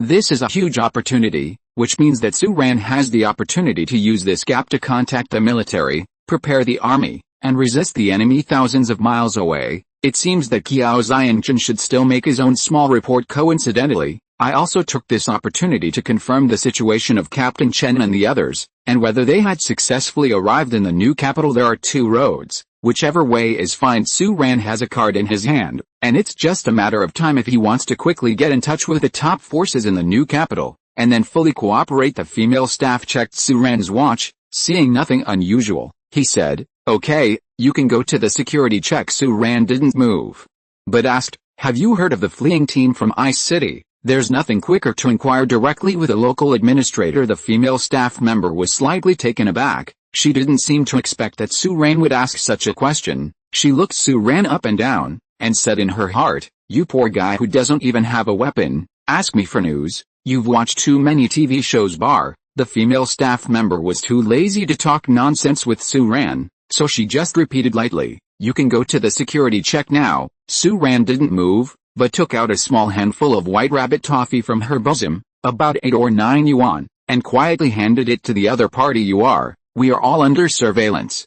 Although she said this, the voice of the female staff member became lower and lower. She turned her body slightly, and even couldn't wait to take the pieces of toffee. After taking it away, there was a smile on his face in an instant, but his mouth still wanted to be honest. "That is to say, the question you want to ask is not important, otherwise, a few pieces of toffee." The fleeing team in Bingcheng, now it was divided into a new control area, but it is not easy to enter there, and you need a pass to enter and exit new control area. That's right, I heard that those survivors had infected people and were separated. The troops of Ice City were also responsible for the survivors of the Ice City they brought. Contact with victims is also strictly supervised. At this point, the female staff member paused, clutched the toffee in her pocket, and then said, "Although I don't know where you heard about ice cream. It is said that the reason why they escaped from the Ice City is related to aliens. Do you know about aliens? There is a lot of turmoil in Xinjiang now, and it has something to do with it. You don't want to get into trouble as soon as you enter the city, so don't let your curiosity surge up." After saying this sentence, the female staff member completely shut her mouth, with an expression on her face that I would never speak again. Hearing that Captain Chen and the others had successfully arrived in Xinjiang earlier, Suran was still relieved, but when he heard later, his expression became strange. This series of information made Suran a little confused. Quarantined, something to do with aliens, in the Battle of the Ice City. If you want to say that you can have a relationship with aliens, you are probably the only one. Right, destroy aliens yourself. Suran felt that there seemed to be something wrong with this logic, but seeing the serious attitude of the female staff member, Suran also realized that the situation in the new capital in this life seemed to be quite different from what he remembered. Because of some changes, there had been no such thing as aliens. Suran didn't want to be treated as an alien and fight Xinjiang. Chang First Strong Leader Chen and the others have already returned to Xinjiang. It is very simple to prove that Suran is not an alien. Suran thought, "This alien can never be me." It's a pity that the female researcher doesn't know much, and she has no intention of speaking at this time. Suran couldn't help but smacked her mouth, thinking that this is the location of the security check. Otherwise, how could a handful of white rabbit toffee be worth such a few words? Put it in the city, enough to keep a little girl for 3 days. The security check process was very strict. It took a lot of time, and after passing through a security zone inside the new capital, Suran and the others successfully entered the new capital. The size of this post-apocalyptic new capital is only 1/3 of the pre-apocalyptic. Although the survivors gathered here come from all over the world, the total population is not as good as before. Therefore, the city does not seem crowded. Behind the security check outside the passage, there are many people crowded. These people squat at various checkpoints every day. Some of them want to cheat the new survivors into black money, and some of them are survivors who were rescued from the outside, but their relatives have not entered the new capital, and they look forward to it every day, just hoping to see familiar faces among the new survivors. Suran has many acquaintances in the new capital, but it's a pity that now Suran knows them all. They don't know Suran's situation, so it is impossible for anyone to come to meet Suran enthusiastically. If you're listening to this novel on a channel other than Fanfic World, it means they downloaded and uploaded it without effort. We cordially invite you to visit our channel, Mundo Fanfic Novelis. There you'll find the original version of this story, and you can explore many other novels of various genres. We're waiting for you to immerse yourself in a world of incredible novels. Chapter 123: Black Car and Suran. Without acquaintances, it is a group of small businessmen and peddlers who come together: information dealers, food dealers, and black car dealers. Of course, some of them are really here to do business. However, it is difficult to distinguish clearly under the mixed situation. Ordinary survivors, as long as they believe the words of the people at this door, they will be fooled into a lot of property. Moreover, In this season, it is not uncommon to forcefully buy and sell, and bully the new survivors. Su-ran didn't show anything special along the way. Instead, she kept looking around, and seemed submissive, no different from the new ordinary survivors. This is what attracted a few people to Su-ran's side. Hey, brother, just came to the new capital? You have to have a place to live, or you will freeze to death in winter. I have resources here, and the price is fair and reasonable. You, dude, do you want to buy food? I have everything here. Take a car. The driver of the black car even took the initiative to reach out his hand, as if he wanted to pull Su-ran forcefully. The driver was tall and powerful. If he was an ordinary person, he would have dragged him away. Su-ran took off his dark energy armor long ago to pass the security check, and he hasn't had the time to put it on again yet, but after a while, his physical fitness has also been greatly improved. If he wants to struggle, he can get rid of this armor in minutes. The man with brute strength fell to the ground, but Su-ran didn't do that. Instead, she followed the driver into the car obediently. As soon as Su-ran got into the car and sat down in the back row, the driver of the black car locked the door, leaned back from the front driver's seat, and said with a grim smile, "Brother, where are you going?" Ordinary survivors who just came to Xinjiang, where do they know where to go? When I was so frightened, I must have panicked. When the time comes, thinking of this level, the black car driver couldn't help laughing in his heart. Looked Su-ran up and down, imagining that there would be something valuable on this kid, and soon, the black car driver's eyes lit up. His intimidation succeeded, and now he's rummaging through things. However, this idea of surprise only stayed in the mind of the burly black car driver for quite a second before it was completely frozen, because Su-ran lifted his coat, pulled out a gun from his waist, opened the safety, and put the muzzle coldly on the head of the black car driver. At this moment, Su-ran's submissive feeling suddenly disappeared, replaced by a cruelty like killing a god. Fuck, the driver of the black car scolded in his heart. It's too much, it's a slap in the face, he's a scumbag. However, it's nothing. After going around a few times and contacting a few brothers quietly, he can also do it for him. This kind of pretending to be a pig and eating a tiger must have a lot of good things on him. Then he heard the other party say coldly, "Go to DLK-TV. If you dare to make a detour, you can go around as you like, and once you go around, I will lose one of your hands." Hearing this sentence, the driver of the black car was shocked again. This man is not a new survivor. Emperor Music KTV? That is one of several important grey industrial chains in the new capital in the last days. Although it was called Emperor Music KTV, that was the title before the end of the world. After the establishment of the new capital city, everything related to it was forbidden. The entertainment venues that were divided into the new capital city were all rebuilt into living spaces for survivors. But with the establishment of the new capital getting longer, various underground grey industrial chains have also emerged. This Dial KTV is a relatively well-known place in the new capital city. It is the territory of Boss Jiang. There are a lot of information dealers and black market dealers. They are active regulars inside. Trading, in the last days, some people work hard to make a living, and of course some people give up hope and live happily. The military and the government may know more or less about these things, but they basically turn a blind eye to them.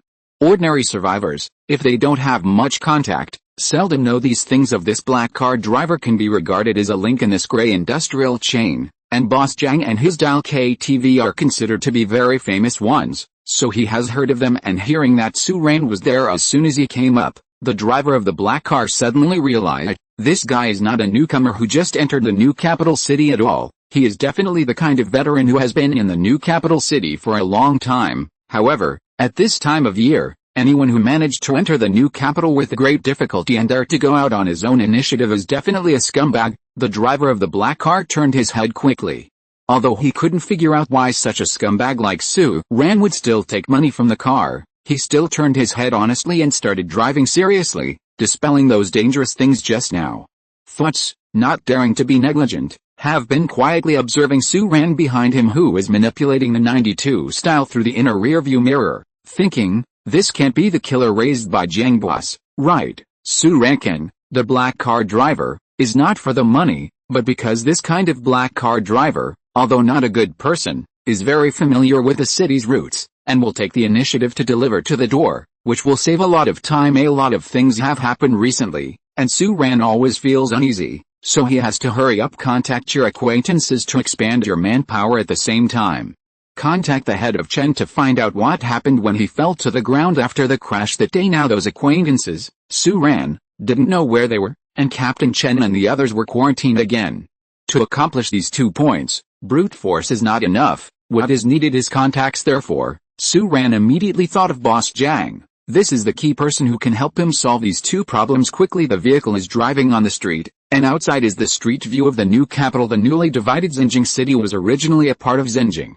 Therefore, there are many high-rise buildings in the urban area, which are faintly shadowed.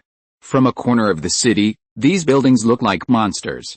Pedestrians on the streets are in a hurry, and the sky was clear, but the atmosphere seemed a bit heavy and depressing on the streets. Few shops are open, and the shops are basically closed.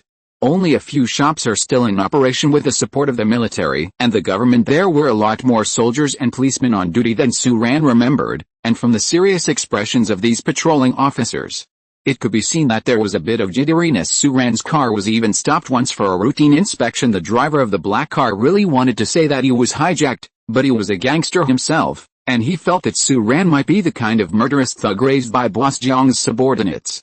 He hesitated again and again, and finally settled down honestly enough, and soon, they finally arrived at Emperor Music KTV. When he got here, Su Ran got out of the car slowly. The driver of the black car was pleasantly surprised to see that Su Ran left him a piece of white rabbit toffee as a reward. Su Ran knew that this was a black car, but he knew better that if there was no such black income, there would not be many cars running around in the new capital in the last days. Chapter 124 Boss Jiang. Su Ran was walking into the Dial KTV after getting out of the car. The moment he pushed the door and entered the KTV, a heavy leather suitcase suddenly appeared in Su Ran's hand, as if the reality changed in just a blink of an eye. The gate of Dial KTV is a little cold, and the unrenovated front desk on the first floor is nothing special. There are no special or ordinary people coming in and out. There are only 2 staff at the original bar at the main entrance. There was a beautiful girl with her head bowed, while on the sofa facing the bar sat a burly muscular man in a tank top with tattoos. Seeing a stranger coming in, the beautiful girl stood up first, and said with a sweet smile, "This is building 53 in the 2nd district, and it's already full." The new capital replanned the urban area, planning 7 urban areas from 1 to 7. The first 5 are the urban areas where the survivors live, while the latter 2 are the urban areas of the military and the government. At the beginning, the military and the government, in order to actively help the new survivors who came to the new capital, to allocate urban areas and even specific rooms, but as more and more people entered the new capital, this allocation system gradually lost its original intention, and then it disappeared. Of course, in this life, there should be a new control area in the new capital. Su Ran interrupted the girl and said, "I want to find Jiang Peng." Jiang Peng is the real name of the boss of Emperor Music KTV. Jiang. Hearing these words, the strong man sitting over there stood up, looked Su Ran up and down, and said in a muffled voice, "Come with me. This is not in line with the general situation. Shouldn't it be the strong man guarding the door, and the girl is responsible for bringing customers in?" But Su Ran was not surprised by this, and followed the strong man to the inside, and walked through the front porch to get a glimpse of the whole picture inside. The inside was filled with smoke, and the doors of the boxes in the KTV were locked tightly, but hearing the mixed sounds in each room, it was obvious that it was not someone singing inside. The strong man led Su Ran all the way to another secret compartment inside, where 3 or 4 men who looked like thugs were sitting, and when they saw the tattooed man leading Su Ran in, they stood up one after another. The tattooed strong man said at this time, "Boss Jiang is not something everyone can see. What do you want to do?" "I'm here to make a deal."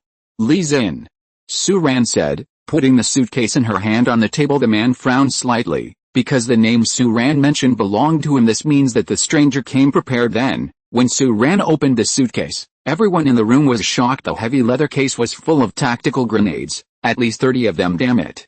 Li Zin was taken aback with the outbreak of the end of the world. Weapons may not be difficult for ordinary people to obtain, but it is still surprising that so many grenades can be taken out in one go. Besides, where did anyone come to the door with a box of grenades? Li Zin raised his head and looked at Su Ran in front of him. Su Ran said, "Things can be pressed here." After speaking, he took out all the pistols and other weapons from his body and put them on the table. This is just a symbolic move. As long as he wants to, he can create a giant in the sky hundreds of meters long in minutes. Li Zin looked at Su Ran suspiciously. He realized that the person standing in front of him was not unusual. He thought for a while, but suddenly asked a weird question, and said, "I have to ask you a question first. To confirm one thing, Is Masami Nagasawa a Japanese love-action actress? Of course not. Su-ran frowned, only then did Lee Zin nod his head. Sorry, I have to confirm whether you are an alien. It is said that those infected people will not get the memories of the original human beings. After finishing speaking, he went out to contact Jiang Peng with a walkie-talkie, and after waiting for about 7 or 8 minutes, he got a positive answer.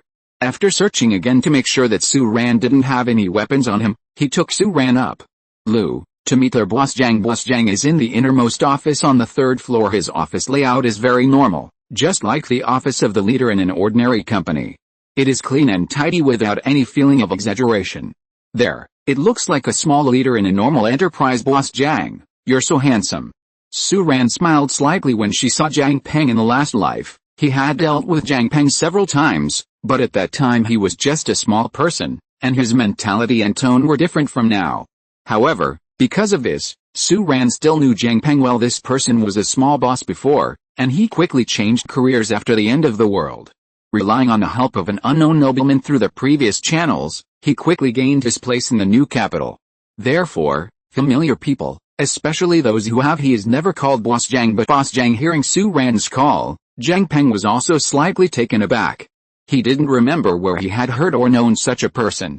Moreover, the first impression he gave Jiang Peng of this person was that he was confident and dangerous. Jiang Peng's ability to do this was inseparable from his experience in knowing people. He immediately realized that the young man in front of him was anything but ordinary, but he remained calm and said, 36 standard fragments grenade? I don't know, I thought you were going to mess with me, little brother. What's your name? What can you do with me? Su-ran sat down on the chair in the room, stretched out 2 fingers, and said in a deep voice, Su-ran, 2 things. First, I want to pass to enter the new control area. Second, I want to find some people. I want to know exactly where they live now. With that said, Su-ran took out a piece of paper from her arms and handed it to the other party. That was the list that Su-ran made when he was in the car before. It was full of the names of his old acquaintances, as well as Li Yilin and others. Li Yilin and the others went down from the destroyer at that time. If they had not been found and killed by the worm nest, they would not have entered the new capital with the group leader Chen and the others. Therefore, they may not be in the control area. The reason for the battle armor has long been related to the military is also unknown. That's why Su-ran listed their names on it on that list. The first name was Yuan Lichen for no other reason. The name of this product impressed Su-ran deeply. Looking at the first name, Jiang Peng smiled and said, the second request is not difficult, but the first one, you should know the current situation in the new capital. After that incident, the new quarantine area is now the wind is jittery, a one-time pass. You are worth enough for these things, but if it is permanent, just one time. Su-ran responded, the cautious Boss Jiang, this time is surprisingly crisp, but Jiang Peng just nodded and said with deep meaning, there is also the person you are looking for. I have heard of the first one. Yuan Lichen, he is now the upstart in the 4th district. Chapter 125 The Gap Between Reality and Ideal. When leaving DLK-TV, Su-ran was still in a trance. Nouveau Riche is the name for the newly rising forces in the new capital, but now, Yuan Lichen has become an upstart. Su-ran couldn't help but think of the bold words this guy said to him when the destroyer crashed. What is going to open up the situation in the new capital? This may be the gap between ideal and reality. Passes are not obtained so quickly, and it takes time to find someone. The memory of 3 years ago is slightly blurred, and Su-ran came to the new capital earlier in this life. The survivors in the last days are no more stable than those in the peaceful era. Where are the acquaintances? However, Su-ran still had some doubts about this, because when Jiang Peng said that Yuan Lichen had become another upstart, there was an unpredictable smile in his eyes. Things may not be that simple, and the business with Boss Jiang went too smoothly. You know, this is the first time they have met in this life. With the cautiousness of that person, it is a bit, you know. Su-ran was prepared to use force before. Su-ran quickly shook his head. He didn't have the time to guess riddles here. God knows when the Sky Brood will kill him. He must find out the situation as soon as possible, and intervene in the top leadership of Xinjiang. He then walked along the street, intending to go to the 4th district to find Yuan Lichen first, and see what was going on with him. Su-ran is quite familiar with the streets in the new capital city. After walking a few times, the construction of the new capital city has not been completed yet, and the facilities and defense system are not as neat and complete as Su-ran remembered. In Su-ran's impression, the most difficult thing in the new capital is even more severe when walking on the street. Everyone is in a hurry, wary of each other, and rarely talk to each other. Even if there is talk, it is said that there are aliens in the new capital, or where the military caught a few infected people. It seems that everyone knows that there are many infected people infected by the alien Zerg virus mixed in the new capital, and infected people can spread it through bodily fluid contact, so everyone should be vigilant. Su-Ran also saw a lot of wanted notices posted in the streets and alleys, when the basic network was almost paralyzed and the power supply and demand were insufficient. A large number of paper wanted notices reappeared on the stage. A large number of arrest warrants are posted everywhere, arresting people of all kinds, and there are various reasons. But many of them are arrest messages of suspected infected persons. It seems that Xinjiang Cheng is also actively coping with the current terrible situation. Su-Ran glanced around, but was surprised to find Yuan Licheng's name. It clearly stated, the leader of the terrorist group who has been active in the 4th district recently is suspected to be from the Ice City, suspected to have contact with aliens, suspected to have powerful weapons, and extremely dangerous. Extreme horror. Once discovered, please do not take the initiative to contact, and immediately report to the relevant organization for processing.